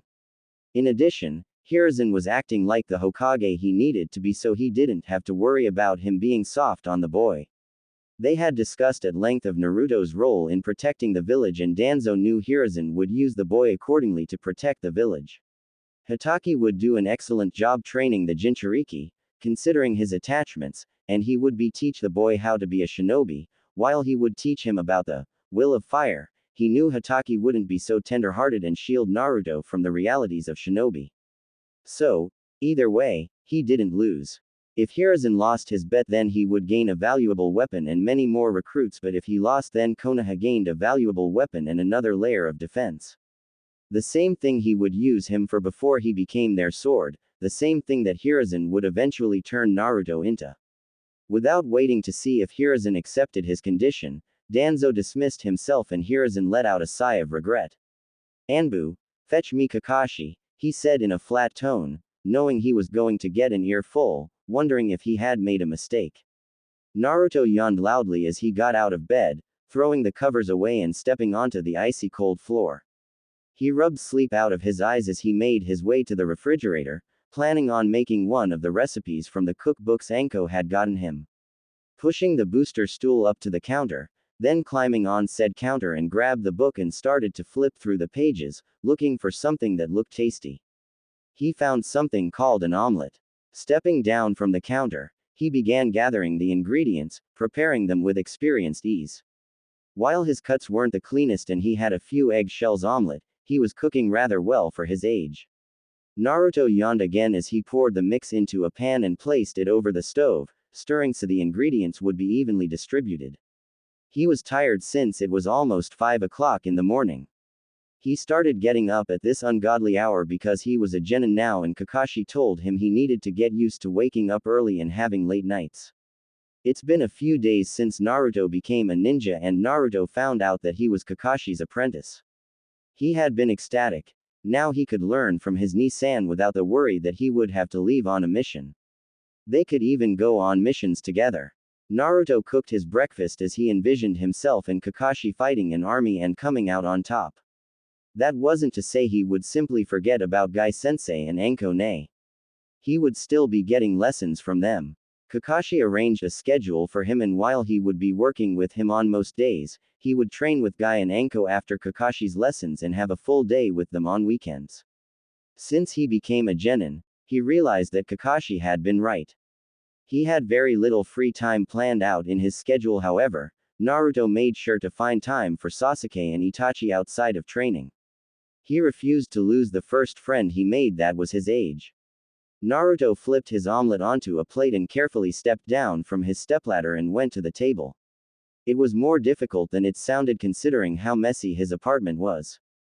It wasn't trash that he had lying around. No, it was ninja tools, scrolls, clothes, papers related to Fuinjutsu, and half a forest worth of leaves. He was still working on mastering the leaf exercise. His apartment was a giant hazard, but Naruto had discovered safe paths to any point in his apartment. While he could just pick everything up, or use his clones too, he didn't simply because he already knew where everything was and that was organized enough for him, even if he did occasionally step on a kunai. He reached his ink-stained table and pushed away a number of failed seals to make room for his plate. He was about to dive into his meal but was stopped at the sound of his door opening. In an instant Naruto was alert and rigid. Jumping down from his chair, he grabbed one of the many weapons that were scattered on his floor. He was ready for battle, a year's worth of training with some of the strongest ninja in the village kicking in. However, it was needless when Naruto saw Kakashi's gravity-defying hair peek out the side of his door. "Oh, you're already up, shame, I was going to scare you," the masked man said, mostly to himself, as he let himself in. He didn't even blink when he saw the mess Naruto's apartment was before he kicked off the wall, then off the kitchen counter and landed next to Naruto. He had found his own safe paths through the minefield. Naruto relaxed when he saw it was his Ni-san and resumed eating his breakfast. "What are you doing here, Kakashi ni? Do you want some?" he asked but got a shake of the head from Kakashi. "No thanks, as for what I'm doing here," he trailed off as he sat down. He had just left the Hokage's office and he hadn't heard good news. To say that he had been a little angry with the Hokage would be like saying that he kinda liked Ika, a massive understatement. He had been. No, he was furious. Naruto had just become a genin and yet the Hokage was already trying to make him a chunin. He understood that Konoha was weakened, but if it would only weaken them further if Naruto was killed on a mission due to his age. Kakashi would only be more furious had he known about Hiruzen's wager. Naruto was strong for his age, stronger than most kids twice his age, but that would only do so much against older shinobi. No matter how hard he trained, he still had the physical makeup of a child. His muscles could only develop so much at his age. He had asked, closer to demand, that the Hokage reconsider, but the old man had remained firm. Naruto was going to participate in the Chunin exams 8 months from now and it was his job to make sure Naruto was ready. He had every available resource to him. He could use any training ground and even pull Guy or Anko from a mission they would be going on to train Naruto. Admittedly, he wasn't likely ever to do that, but he had the ability to, and it spoke how important it was Naruto became a Chunin. Naruto's brow furrowed with worry. Something was bothering Ni-san. Kakashi saw Naruto's concerned look and sighed loudly. You're being nominated for the Chunin exams in 8 months, he said, surprising Naruto greatly. In a moment, a smile devoured Naruto's face. Really? He exclaimed. This was awesome. He just became a genin, but they already thought that he was ready to become Chunin. Kakashi thumped Naruto on the head, mimicking something he saw Itachi do to his own little brother. Don't get excited, if anything you should be crying, he said in a serious yet playful tone. Naruto scowled. Why should I cry? I'ma get promoted, he shot back, rubbing his head tenderly. The Chunin exams are tough, tougher than anything you've ever experienced. To be completely honest, the Chunin exams are tougher than the Junin exam, and the fact you're going to the one in Suna is going to make it that much worse, Kakashi said. Naruto looked puzzled and Kakashi explained further. Suna is known for its harsh Chunin exams since they live in a very harsh place. On average, 1 out of every genin team that takes it dies. Sometimes it's the whole team, Kakashi explained, causing Naruto to gulp. Naruto's confidence had deflated with that knowledge. 1 out of every 3. That was simply ridiculous. Kakashi saw this. So, in order to prepare you, we're not cutting any corners. Say goodbye to free time and getting 8 hours of sleep, Kakashi said as he rubbed a regretful-looking Naruto's head. We have cleaning Miss Saki's garden of weeds, Mr. Taki's fence needs to be repainted, young Tora has escaped again, she's rather elusive for a newborn kitten, the Maki twins needed to be babysat, Hiruzen Sarutobi read off a scroll filled to the brim with D-ranked missions. He would have continued if it weren't for an interruption in the form of a rage-filled cry from a preteen. Hell no, Akito roared, outrage and defiance burning in his eyes. He wasn't having it. He's been stuck doing these lame-as chores for over a month now. He was done. He thought that now that he was a ninja, he would be getting respectable ninja missions. Not being a farm hand to a perverted old man that kept trying to flirt with his sensei. Akito, show respect to your Hokage and watch your language, Suzuki scolded. She was a woman in her mid-20s with straight black hair, matching black eyes, tan skin and pink lips. She also had a sizable bust and a rump to match. She was a beauty in every sense of the word, looking like she belonged on the cover of a magazine instead of being a shinobi. There was once a time in her life that she considered it, but the ninja life was her dream and she pursued it. Her full name was Suzuki Kampi. She was a Jonin of the Hidden Leaf, but that was a recent milestone in her career. It had taken her a few years longer than most simply because she hadn't specialized in one field, but she wasn't quite a jack of trade. Sure, she was proficient, even above so, in most fields of shinobi. Taijutsu, ninjutsu, genjutsu, kenjutsu, fuinjutsu, weaponry, tracking, stealth and many others. However, despite being proficient in these fields, she wasn't good enough in them to be called a jack of trades. She was more of an extreme dabbler, well-rounded but with the hint of edges. She was the current Jonin sensei of Team 13, another milestone considering how she had always wanted to become a sensei. Her mother had died in childbirth and her father was a shinobi. The closest things she had ever had to siblings were the genin that her father trained before he died in the line of duty during the Third Shinobi War. She wanted to emulate her father and raise the next generation. However, it was not as glamorous as her father made it sound. Hell no, I did not become a ninja to do a bunch of chores for a bunch of lazy idiots who couldn't be bothered to do the simple crap themselves. Gardening, catching a cat, fucking really, Akito raged, earning another sharp look from his sensei, but he didn't care. Akito was orphaned the moment he had been born. His father could have been anyone in 1,000 faces and his mother was a whore in the red light district. She had died after childbirth but not because of complications. His birth had been in a puke and booze-filled alleyway, and when he had entered the world, his mother tried to stagger off, intending to forget all about him, but slipped and hit her head on a wall, killing her.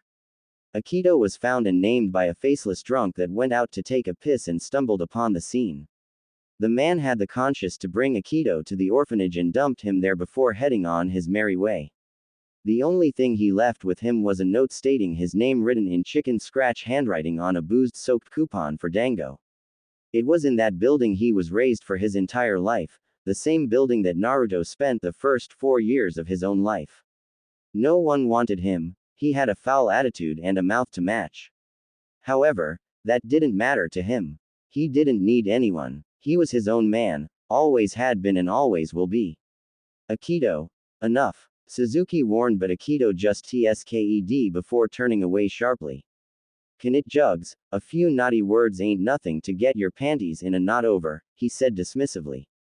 Akito's insult did little to rile Suzuki. She had long gotten used to Akito's nickname for her, but she was beyond embarrassed. He had just been called Jugs, in front of the Hokage. Levi pushed his glasses back to the bridge of his nose before he spoke. Akito-san, you should not speak in such a manner. Why? We are in the presence of the Hokage, our leader, and in the presence of a child, he explained in a flat and logical tone. Levi was the Rookie of the Year, the first Aburame to be so in several generations. The title usually went to the Uchiha or the Hyuga and the occasional Inuzuka. He was very proud of that accomplishment. While Levi was always calm, collected and calculating, he took great pride in his clan and his insects. As his father claimed, he was a rising star in the shinobi world. No Aburame ever before had his size of a hive or such a large variety of insects at his age. No Aburame before had such large chakra reserves that he, or she, could perform minor jutsu in addition to his clan's techniques. Levi knew what his father said was true simply because his father wasn't the type to lie. Naruto frowned at the mention of his age. He was a ninja now, so age didn't matter. Plus, he was 6 now. Not a child. Naruto's appearance changed in the past month. Since there wasn't shinobi clothing meant for children, Naruto now wore a forest green vest with a hood with a long-sleeved navy blue shirt underneath. His pants were also navy blue with white tape tying them off and black sandals on his feet. He would be wearing his orange jumpsuit that Guy had secretly given him, but Guy made him promise not to wear it in the open for now. It seemed that his spirit of youth wasn't quite ready to handle the enhancement and he would have to wait until he was older. Normally, like any 6-year-old would, Naruto would completely disregard the order, but Naruto followed it to the letter. He didn't want to be scolded again by his Nissan. Akito sneered, I'll say whatever I want, Bug Boy, and the fact we have a baby on our team is exactly my point. Why should we spend our time babysitting when we already babysit one brat already? The preteen scoffed and earned a twitching eyebrow from Levi. Naruto, however, was much more vocal about his disagreement. I'm not a baby, you jerk. Naruto yelled as he jabbed a finger at Akito. The offender narrowed his eyes. Yeah, are you brat? You're the biggest baby I've ever met. He accused, and a tick mark formed on Naruto's head. I'm not. And you're the biggest jerk I've ever met. Naruto shot back instantly. A tick mark formed on Akito's head as well. What did you say, you shitty brat? I called you a jerk, you idiot. Call me an idiot one more time and a spanking will be the least of your worries. Idiot, idiot, idiot. You're a great, big, dumb, idiot. Naruto yelled as lightning clashed between his and Akito's eyes. I'm gonna smack the shish. Akito started to yell back but was cut off by a fist slamming into the top of his head. As light faded from Akito's eyes and he slumped over unconscious, revealing that it was Hana that knocked him out. A tick mark was formed on her head as well. She never really liked Akito all that much. He acted too much like the male members of her clan, always barking and yapping away but never doing any biting. Hana Inuzuka was the clan heiress of the Inuzuka clan. Like Levi, she took great pride in her clan. She did everything she could to bring honor to her clan even if it's not necessary. Her clan meant everything to her, it was filled with her friends and her family and she'd give her life for her clan in a heartbeat. However, that was unnecessary, so she settled for becoming the greatest hunter Nin the village had ever seen and permanently engraved the Inuzuka name in the elemental nation's history. However, for now, she was stuck with this idiot that got into arguments with a 6-year-old. Though, it wasn't all bad. She liked her sensei and Levi was alright. Naruto, however, was still the apple of her eye. The boy was simply the cutest, most adorable little thing she had ever seen. He was so cute with his big eyes, his pinch-able cheeks, and let's not forget about that Kosi, childish confidence. Naruto sent Hana a grin before he stuck his tongue out at Akito's unconscious form. He didn't like Akito in the slightest. He always made fun of him, calling him baby and brat, making sure Naruto knew that Akito didn't like him either. It bothered him at first. He wanted to be friends with all of his teammates. They were supposed to be like a family. However, when Naruto realized diplomacy failed, no longer cared and was ready and able at all times to send insults right back at Akito. He never started the fights, but by God he would be the one that ended them. Hiruzen sighed loudly as he watched the display. While it wasn't uncommon for the traditional team to argue like this, Team 13 seemed to be worse than most. Hiruzen honestly wondered how this team managed to pass. His eyes flickered to Suzuki, who looked just as exasperated as he was, but quickly dismissed the thoughts that she passed the team just so she could have a genin team. She was a jonin of his village and she knew better. Hana rubbed her sore knuckles. Akito had a hard head. Before she said, "Akito's kinda right though," she admitted, "I'm getting sick of these chores as well." Levi nodded in agreement. "I concur. Why? With our skill set, and our village's precarious position, we should be put to better use and take higher paying missions to bring our village more revenue," he said as he fixed his glasses. Hiruzen looked mildly impressed and just as disturbed. He knew Levi had an incredibly sharp mind for his age, but he was disturbed that if this child could see through the facade they were still showing, who else could? Suzuki's eyes widened before she looked deep in thought. He's right. They're too good to just have them sitting around pulling weeds, but are they ready for AC rank? She wondered as she examined her team. Hana looked eager. Levi looked uncaring. Akito looked unconscious. She didn't bother with Naruto simply because he wasn't technically on her team, and it would be up to Kakashi if he was able to tag along. Their teamwork is severely lacking when it comes to Akito, but they seem to already have a poor opinion of him due to the academy, so that's to be expected. However, that might change if they overcome challenges together, she debated with herself. Nothing forged deeper bonds than suffering together. Bonds forged in the flames of war and with the blood of enemies. She tried to replicate the effect with harsh training and teamwork exercises, but it wasn't having a real effect. If anything, it caused the two's opinion of Akito to worsen because of his uncaring attitude and aggressive nature.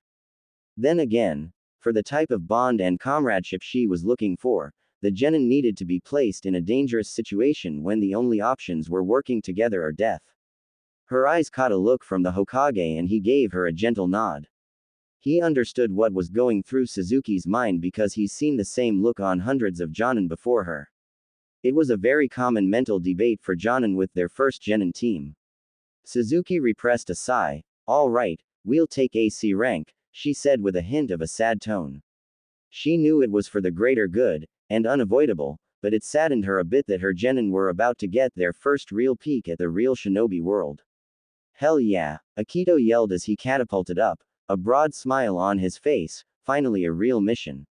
He yelled as he threw two fists in the air. For once, none of the genin commented on Akito's language simply because they were all agreeing with him. Naruto leapt from building to building with near blinding speed. While he was fast normally, it was like he was trying to reach warp speed. He couldn't help it, however. He was excited. Team 13 was finally going on a real mission. Suzuki, he didn't call her sensei since she didn't teach him, that was Kakashi's job, picked out an awesome sounding mission. They were going to escort a merchant back to the land of tea, just northwest of the land of fire. It was a week-long trip, since they were going civilian speed, but Naruto was sure that Kakashi would give the okay. The silver-haired man talked about getting a minor C-ranked mission soon to get some experience under his belt as soon as possible. As Naruto neared his usual training ground, he began running out of houses to jump on, so he hopped onto the ground. He raced through the village's streets, dodging and weaving through the civilians like it was a game. If it was one, then he probably would have lost points when he knocked over a cabbage cart. "Ah, my cabbage," the man wailed like Naruto had just murdered his firstborn. "Sorry," Naruto called out over his shoulder as he rounded a corner but slammed face first into a wall. He fell backwards, holding his nose that he was sure was broken, and groaned in pain. "Oh, you okay, kid?" the wall asked, causing Naruto to look up in confusion. Since when did walls speak? He saw a man roughly Kakashi's age with black hair that almost reached his shoulders, deeply tanned skin, brown eyes and a dark jacket with fur around the hood. Asuma looked down at the kid with a confused look. The kid hit him at speeds that were impossible his age. After all, this kid was maybe 6 years old. There was no way for him to have accessed his chakra at that age, but there was no other way for the boy to be moving at such speeds. Then he noticed the headband on the boy's forehead and his brow furrowed further. This kid was a genin. And wasn't his father all about giving the next generation childhoods and lives free of bloodshed? Asuma mentally sneered. He should be so surprised. His father was a hypocrite down to his very core. He was just recalled back to the village due to some of the 12 guardians attempting a coup against the Hokage and daimyo. Nearly all the members being killed during it, and only Asuma and 2 others managed to survive the battle. He wanted to stay by the daimyo's side, to keep the man he slew his comrades for safe, however his father had been insistent. The fact that the daimyo was less than trusting after the debacle didn't help in the slightest. So, here he was, back in Konoha against his will and back under his father's thumb. Though, it wasn't all bad. He got to see Kurenai again, he even gotten her to agree to a date to catch up. He was in the middle of it, she went to powder her nose, whatever that meant, and he was waiting outside of the restaurant they had been eating at. He was going over one of his stories, trying to find the best places to exaggerate, when the boy hit him at speeds you'd think the devil himself was snapping at his heels. Naruto clenched his nose and his wound was quickly healing, and nodded, making a nasally, "Eh-huh." Asuma rubbed the back of his head. "Sorry, about your nose," he said a bit weakly, trying to figure out who this kid was. He knew he's seen him before, but he just couldn't place where. If he was already a ninja, then he was likely from one of the major clans, but the only ones with blonde hair were the Yamanakas, and the only kid they had at the boy's age, as far as he knew, was the clan head's daughter. "It's fine," Naruto dismissed as he wiped any excess blood on his sleeve. "So, what's your name, kid?" Asuma asked, earning a slightly annoyed look from Naruto. Couldn't this guy tell that he was in a hurry? However, Naruto loved meeting new people, hoping he could make a good impression of him before the village got to them, and gave Asuma a thumbs up and a smile. "I'm Naruto Uzumaki. It's a pleasure to meet you," he said as his teeth sparkled in the midday light. Asuma's face remained impassive, but on the inside he seethed anger. So not only did his father make this kid a ninja years before he should even think about the career, but he's going to turn this kid into the village's weapon. How in the hell did Kakashi let this happen? He was one of the ones that stopped Kakashi from raining hell on the village when he was denied the adoption, so he knew how much Kakashi cared for Naruto. So how in the hell did Kakashi allow his father to weaponize Naruto? His anger must have showed when he noticed the sad look pass over the boy's face. Apparently he was unconsciously leaking killing intent. "I'm sorry, he started, but Naruto cut him off. "It was nice meeting you, but I have to find my Ni-san," he said, his bangs hiding his sad eyes, before he took off at warp speed. Asuma stood there feeling like a total ass.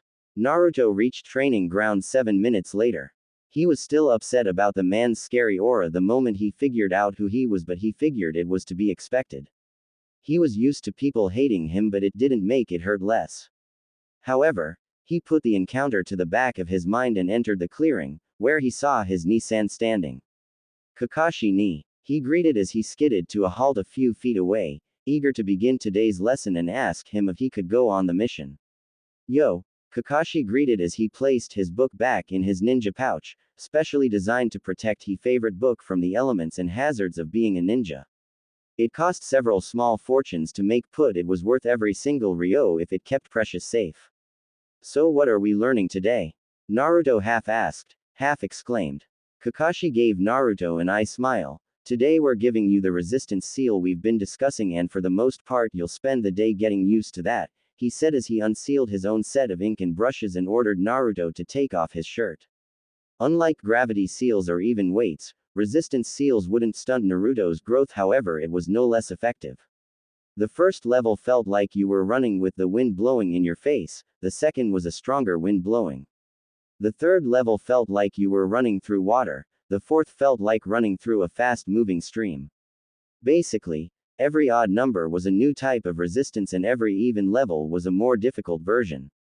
Naruto grinned as he did what he was instructed and sat down, eagerly awaiting his new seal. The resistance seal was a level 6 seal and it intrigued him immensely. He was still only at level 3, so the seal was far beyond his current reach. He would have to wait a good while before could even hope to decode this seal. Kakashi began placing the seal on the left side of Naruto's chest. Normally you would place it on your stomach, but that spot was already taken. Naruto felt the difference the moment he final touches were made and it activated. He didn't feel any wind blowing in his face, but every time he moved with the same difficulty as if there was a strong wind. Naruto grinned. "So cool," he said in a voice barely above a whisper. Fuinjutsu was by far the greatest ninja art. Kakashi gave Naruto an eye smile. "Glad you think so. Now, make me 30 clones," he commanded. He raised the maximum number of clones when Naruto became a genin. Naruto was already, counting his not-so-secret training sessions, making closer to 30 clones anyway. Silently, Naruto crossed his fingers and the clearing was filled with copies of the original. "Good, now, the clones come with me while the original runs 5 laps around the village." Naruto's reaction wasn't one that you would expect. "Yosh, if I can't run 5 laps then I'll do 20 using nothing but my hands," he vowed to himself before he took off, his clones wishing him luck.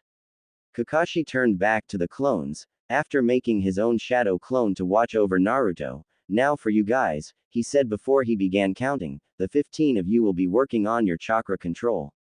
The first 5 will be working on the leaf exercise while the rest of you water walk," he commanded, and the clones went off to obey the order.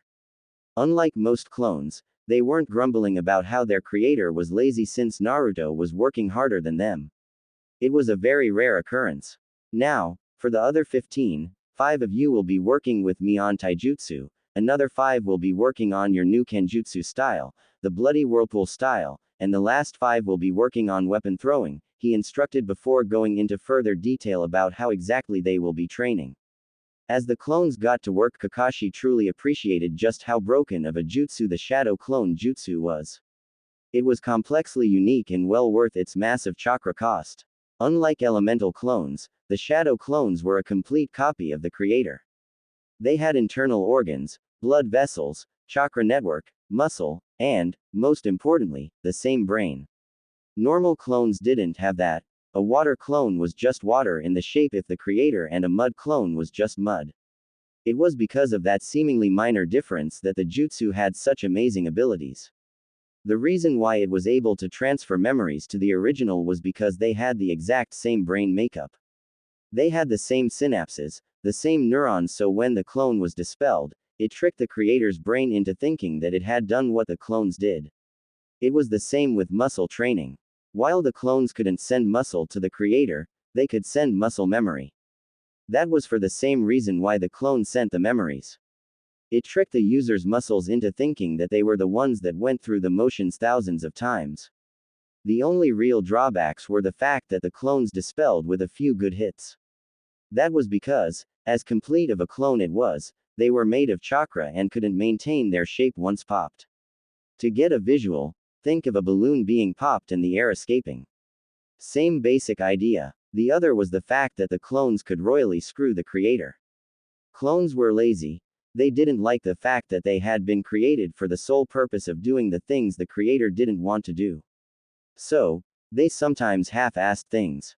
That was bad because if Naruto's clones half-assed learning how to kick, when Naruto dispelled them, Naruto's muscle memory would be telling him to do a half-assed kick. Another potential problem could have arisen, but it had been quelled before it even began. When the second Hokage made the jutsu, he made the clones pre-programmed with the knowledge that they weren't the original. If he hadn't done that, then the clones would be fighting their boss for the title of the creator, and the army of clones you just created were now against you. Shaking his head at the jutsu, thinking that the second Hokage had been a brilliant man for creating such a jutsu, he whipped out his book and resumed reading. Though, he did keep an eye on the clones to make sure they were doing the job right. Foo, oh, what a naughty girl you are, Azumo-chan, he thought, thankful for his mask hiding his reddened cheeks. Naruto collapsed. He was done and dear God he was glad for it. It had taken him 8.5 hours to finish but he did it. The first 4 hours were him running around the village. While Naruto would be extremely hard-pressed to complete such a challenge even on his best day, and the resistance seal made it so much worse. After that then they continued his physical training with repetitive punches, kicks, squats, push-ups, pull-ups and sit-ups. He got a number of breaks during his training but that didn't stop everything from hurting down to the last millimeter. With a grunt, Naruto turned onto his back and let the cold night air cool him. It was nearing 10 o'clock and he was getting sleepy. "So you're finally done?" Kakashi asked as he walked up, amused by the sight of the devilish-looking Naruto. It looked like he had been dragged from Konoha to Iwa and back again, hitting every bump and briar patch on the way. Naruto grunted with half-lidded eyes before they snapped open. The mission. He forgot about asking permission for the mission. "Kakashi ni," Naruto started but was cut off by a hand from Kakashi. "You can go," he said with an eye smile. Suzuki approached him hours ago and they discussed her plan, putting her genin in a dangerous situation so they would bond. Despite sounding so, well, dangerous and stupid, it was a commonly used plan for Jonin senseis with problem teams. As sad as it was, nothing formed deeper bonds than near-death experiences. Suzuki had personally asked him to come because she wanted to make sure things didn't go south. She admitted she only gotten the rank Jonin by the skin of her teeth and didn't want to risk the kids' lives in the off chance she got over her head. Kakashi respected that and agreed, and they discussed the route for the trip tomorrow and agreed on a certain highway. It was a highway known for its bandit activity. Konoha cleared the stretch of road at least twice every year, but the bandits proved to be cockroaches and kept popping up no matter how many times they squashed them. They stayed with that stretch of road because it was a popular trade route. It ran through several big cities between the land of earth and the land of fire. It was always ripe with travelers and merchants, so the threat of shinobi did little to frighten them. Despite Naruto's exhaustion, Naruto grinned. "Really?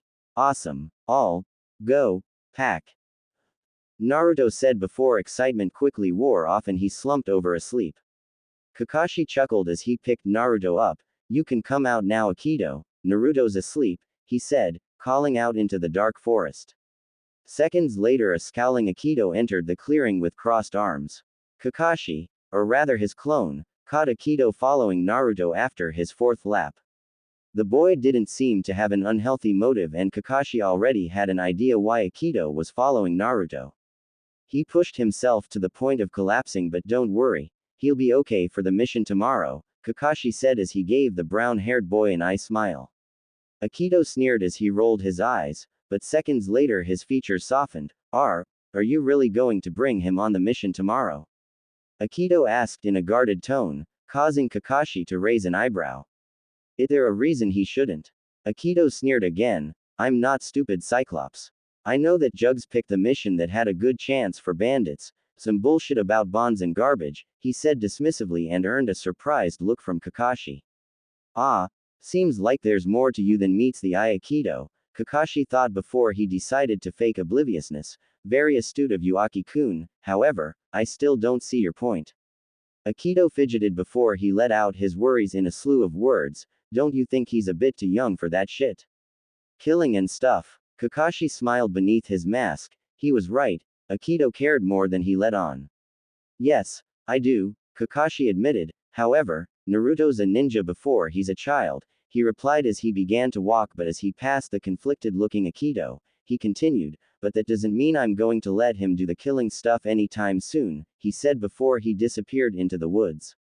Akido returned to the orphanage minutes later, laying in bed but not sleeping, the sliver-haired mont's words reverberating in his mind. Naruto awoke feeling completely refreshed. It was thanks to his healing ability, his Uzumaki genes, and the ability being augmented by the Kyuubi. His ability was Neon Regeneration. Cuts and gashes healed in seconds, broken bones healed in hours, and, though he hoped he never had to find out, missing limbs regenerated in days. He was immune to all poisons and toxins, something that had been tested by Anko and the villagers. Anko was trying to build up his immunity. It didn't matter how strong you were when you were injected with an antidote-less venom. However, her efforts were pointless to her surprise. Naruto's reaction to poison strong enough to kill him several times over, this was after she was sure he was immune to most poisons of course, was that he had to use the restroom for an hour or two. He yawned loudly, struggling to recall yesterday's events, but a huge smile found its way on his face when he did. Today was the day of his first real mission. He was going to see the outside world for the first time. Throwing off his covers, he jumped out of bed. His clock said it was only 6 o'clock in the morning, so that meant he had 2 hours to prepare. Plenty of time due to the fact that he always had a pack filled with necessities ready to go at any time. The only thing he had to pack was a few more sets of clothes and a few other odds and ends. Naruto grabbed his clothes from the various piles they were in and sealed them in a scroll before tucking said scroll in his kunai pouch. Sighing contently, he walked out his apartment and went to get some breakfast at Ichiraku's. He knew it probably wasn't the healthiest of breakfast, but he couldn't care less. Ramen was food for the gods. Nothing could compare to the heaven that was ramen, nothing. He arrived at the ramen bar minutes later and climbed up his favorite stool. It spun and gave him a clear view of the kitchen. Ah, Naruto-kun, you're the first customer of the day, Tsuki said with a kind smile, remembering how Kushina had always been his first customer every day when she didn't have missions. Naruto grinned. Can I have 2 miso with egg and 1 with pork please? He asked, though he already knew the answer. Naruto ate here every morning he could. He missed some days because of training, but he ate here at least 3 days out of every week. While Kakashi and Anko warned him about how unhealthy ramen was, he couldn't stop himself. It was so good. As Tsuki went to work, Ayame walked out of the back room, yawning loudly. After clearing sleep from her eyes, she opened them and saw Naruto was yet again having ramen for breakfast. Hey shorty, Ayame greeted, refusing to let the fact Naruto was short go. She now knew Naruto was a legitimate ninja, of course, but that didn't mean she was going to give up teasing the boy. He was so much fun and she always got an amusing reaction. Naruto puffed out his cheeks as he narrowed his eyes. I'm not short, he grumbled, but Ayame disagreed wholeheartedly. Yes you are. Before Ayame and Naruto's argument could begin, as it always did, Tsuki placed the bowls of ramen in front of Naruto. He offered the boy a wink as Naruto broke apart his chopsticks. Don't mind her comments, Naruto-kun, I slipped something in that'll help you grow, he said, and Naruto smiled as he took his first bite. Tsuki had slipped in a multivitamin that melted in the broth. It was top of the shelf stuff too, but the cost was well worth it. Naruto had already taken the place of his favorite customer, and that he was the son of his past favorite customers only helped. After Naruto finished off his breakfast, at a near record-breaking speed, he paid for his meal and waved goodbye at the two.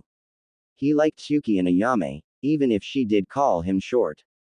He counted them as his friends, and they were the ones that made it where he couldn't count all of his friends on 2 hands. He had cried tears of joy when he realized that. Anyway, Naruto was off to the main gate. It was nearing 8 o'clock, so Naruto figured he should start heading over. During his trip, he ran into Levi. Hey, Levi, Naruto called out as he picked up his speed, the steps for every one Levi took.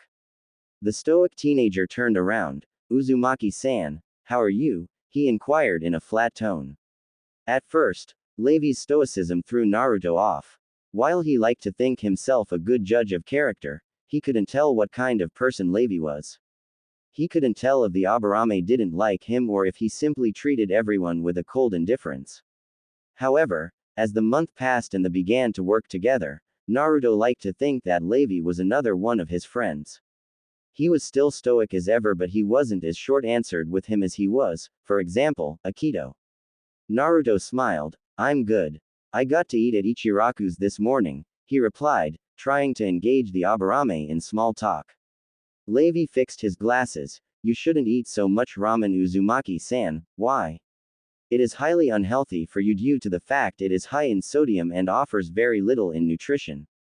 Naruto rolled his eyes. You sound just like Kakashi ni and Anko ne, he muttered in mild annoyance. He took personal offense when someone insulted ramen. Perhaps I sound like them because we are right, Levi said with an indifferent shrug. Deciding to switch the topic, so his ramen would have to suffer any more insults, so you ready for the mission? Naruto asked, noting the backpack on Levi's shoulders. Why people didn't simply seal their stuff in scrolls, like he did, was beyond him. Levi nodded. I have packed all the essentials. Naruto floundered for a moment. It was incredibly hard to keep a conversation going with this guy. However, his efforts were not needed, for they had arrived at the village's gates. Took you too long enough, Akito muttered as he narrowed his eyes. Levi and Naruto both rose an eyebrow, surprised at the fact that Akito was the one that arrived before them. How surprising that you are here before us. Why? You have a history of showing up late, Levi commented as he took his place next to Suzuki. They were waiting for their client to show up. Akito rolled his eyes. That was in the academy. I couldn't care less about that, but this is a mission. It's different, he replied with a shrug. Hana, who stood next to Akito, gave a nod of approval, understanding Akito's reasoning. The academy had been so boring that she had been more than tempted to skip a few times, though she never did because she knew she'd get caught. Her mother had an uncanny ability to catch her when she did something, no matter what it was. Naruto chuckled. They didn't know the meaning of late until they experienced Kakashi's abilities. While he was usually on time for him, Naruto soon figured out that he was, at minimum, 2 hours late for anything else. Suzuki saw this and sent Naruto a smirk. I told Kakashi that we were leaving at 6, she informed, causing Naruto to burst in speals of giggles. Apparently someone other than him understood his Nissan's antics. Suzuki rose an eyebrow as she examined the giggling boy. She wasn't going to lie. When the Hokage told her that she and her team would be working conjointly with the Kyuubi Jinchuriki, she had been unhappy. She trusted the fourth sealing abilities. He had been a renowned master after all. Her reservations came from his mental health. She dabbled in psychology and she knew that due to his treatment from the village he was likely to become apathetic, if not murderous. She didn't want him around her team simply because your genin team became your second family. They were the ones you shed blood, sweat, and tears with, and you became very close in that year or two you spent together. She didn't want her team to have any attachments to Naruto when he likely snapped. Not only would they be villainized by association, but it would have the same effect as a family member snapping and becoming a serial killer. However, in the past month, she slowly got to know Naruto and her worries diminished. The boy seemed to have a very sound mind despite his treatment from the village. She would keep an eye on him just to be sure, but she didn't feel as many reservations when it came to the boy. Minutes later, at exactly 8 o'clock, their client and a mildly miffed-looking Kakashi strolled up to the village's gate. Their client was a jolly-looking man, thick around the waist and rosy red cheeks. The image was only enhanced by the happy smile adorned on his face as he walked up. Hello Kampi-san, Aburame-san, Inazuka-san, Akito-san, and Uzumaki-san, he greeted them each in turn with a small bow. Suzuki smiled lightly, thinking that it was a good thing that their client for her team's first real mission was a good man. Hello Masuki-san, I hope you are ready for the trip, she replied. Masuki was a merchant from the land of tea, a rather good one if you believe the rumors. He inherited his business from his parents, who were retired shinobi. He learned much from them before they passed away and left the business to him. Originally, it was only importing and exporting tea, nothing glamorous nor impressive, but that changed when he used his parents' teachings in business. He was ruthless and didn't hesitate to use underhanded tactics nor the use of violence to drive out his competition. He had dozens, if not hundreds, of contacts throughout the crime world. However, none of this could be proven since he used hundreds of aliases and decoys. Since then his business took off. He was now one of the leading exporters in the land of tea. Instead of selling simple tea, he now sold luxury items, antiques, exotic animals, weapons and so many more. No one even suspected him in these illegal dealings. After all, who would suspect the man that looked like Santa to be an international crime lord? Masuki slapped his belly in mirth. Why, of course I am. This isn't my first time traveling, you know, the man said with a smile, which everyone returned. The man's smile was infectious. Suzuki felt a flash of guilt for endangering the jolly man, but she vowed for him not to come to any harm. It wasn't likely anyway since they had the copycat ninja and 4 genin protecting the man from simple bandits. Suzuki then turned and aimed her smile at Kakashi. it's also good to see you on time, Hataki-san, she said, and Kakashi gave her an eye smile in return. Oh, it seems that the road of life just happened to bring me by here, he responded, vowing to be at least 4 hours late for anything that involved the women. He hated being manipulated. Suzuki turned to her genin. Now, all of you have everything, correct? She asked and got nods from everyone, but her eyes narrowed when she saw the lack of a backpack on Naruto. However, before she could even ask, Naruto answered, Fuinjutsu, he said simply, and Suzuki nodded before the 7 of them headed out. However, as they began to leave the village, a voice stopped them. Naruto, a voice that belonged to a child called out, causing everyone to turn around. When they did, they saw Sasuke and Itachi Uchiha standing at the village gate. Sasuke. Naruto muttered in a surprised tone, not sure why his friend was here. I heard you were going on your first real mission, so I asked Ni-san if I could see you off, Sasuke explained with a hint of a nervous smile. He hadn't seen much of his only friend lately and he was beginning to worry. Did Naruto not want to be friends with him anymore? Did he do something wrong? Or was just shinobi duties that kept them apart? Naruto looked confused for a moment before a face-consuming grin found its way on his face. Really? Though he knew his friend wasn't lying. Sasuke smiled back and nodded, and Naruto felt relief wash over him. He had thought a lot about Kakashi's words, how his friendship with Sasuke would be strained because of his career. He tried to make time to play with his friend, he really did. He tried finishing his training early, but he was always too tired afterwards to do anything other than sleep. He tried to play with Sasuke during Anko-ne's training sessions, when they would play hide and seek, but she always caught him moments after he arrived.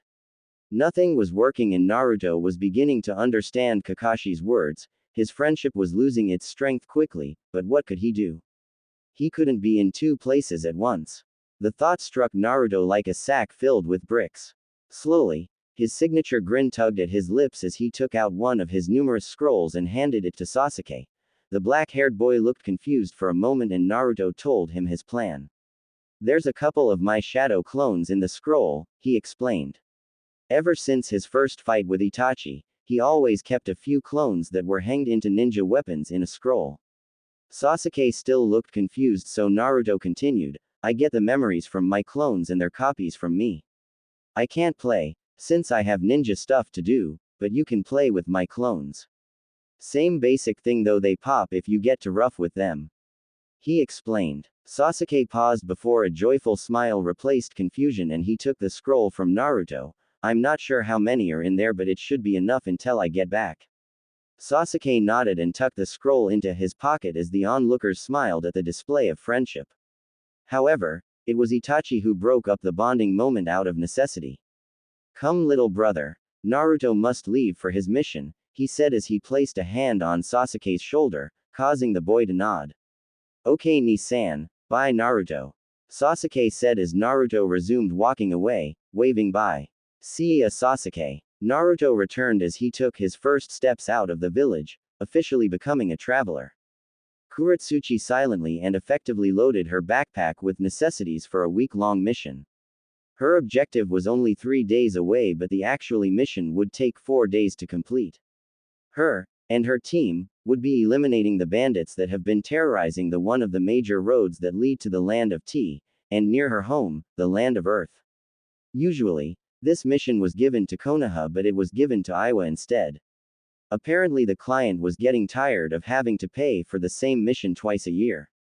Iwa, always wanting to show up Konoha, took the mission and were going to quell the bandits permanently. It was a 3-day trip at shinobi speeds, but they would be spending a minimum of 4 more days clearing out every group of bandits near the highway, making sure they never dared to return. It was her first mission of this nature. Kuretsuchi had been a ninja for a year, but her sensei, and father, wanted to hold off getting his baby girl's hands soaked in blood. She was only 8 years old after all. Her team wouldn't be working alone either, 2 more teams were accompanying them. One was an experienced genin team, a year old like them, but they had dozens of these kinds of missions beneath their belts. The other team was a fresh genin team, barely 3 months old before their sensei volunteered for the mission. Some would say that was a bit soon, however, Iwa wasn't Konoha and they didn't believe giving their future soldiers a childhood. If they were going to be shinobi, then they should be raised as shinobi. Her grandfather, the Tsuchikage, decided that he had held off long enough and gave him this mission to complete. Kuretsuchi double-checked everything before she threw her pack onto her shoulders and walked out her home, joining her father that waited outside. "Hey Pops," she greeted, causing her father to scowl, amusing her immensely. "We're going on a mission, Kuretsuchi. You will refer to me as sensei," he scolded half-heartedly. It didn't expect his daughter to change, nor did he want her to. She reminded him greatly of his late wife, who was killed in the Third Shinobi War. "Sorry, Pops Sensei," Kuretsuchi amended with a smile, causing a rueful grin to plant itself onto her father's face. It was a hobby of hers to call strong people rude names, simply because of their hilarious reactions. When she called her grandpa old, he always sputtered in disbelief. He was a man that fought Madara Uchiha and survived. He was still one of the strongest men in the world. However, it was due to those facts that when an 8-year-old girl called him old and wrinkly, he was at a complete loss. The duo arrived at the village's gates and saw the other members of their team. There was a blonde with hair that covered his left eye. Deidara was average height for a 10-year-old, but his attitude was twice as arrogant as any child. He always ranted and preached about how great art was and was constantly blowing things up. Kuretsuchi's other teammate was the polar opposite. Akatsuchi was a large, and a bit thick, 11-year-old that was as kind and loyal as you could be. He never raised his voice, except when you made a comment about his weight, and would spit in the eye of the devil himself to protect a friend. "Hey Kuro-chan," Deidara greeted and was backed by, "Hey Kuretsuchi," Akatsuchi greeted. Despite Deidara's usual hyper greeting, both boys looked somber. They knew what they were about to do, and while they felt proud they were about to go through the blooding, getting your first kill and becoming true shinobi, they felt a pit in their stomach. "Hey guys," she greeted in the same somber tone. Despite her earlier teasing, she felt the same pit of nervousness and trepidation. Kitsuchi watched his genin and let out a soft sigh. "Alright, if all of you have everything, let's hit the road," he said before they, and the other two teams, sprinted through the gates.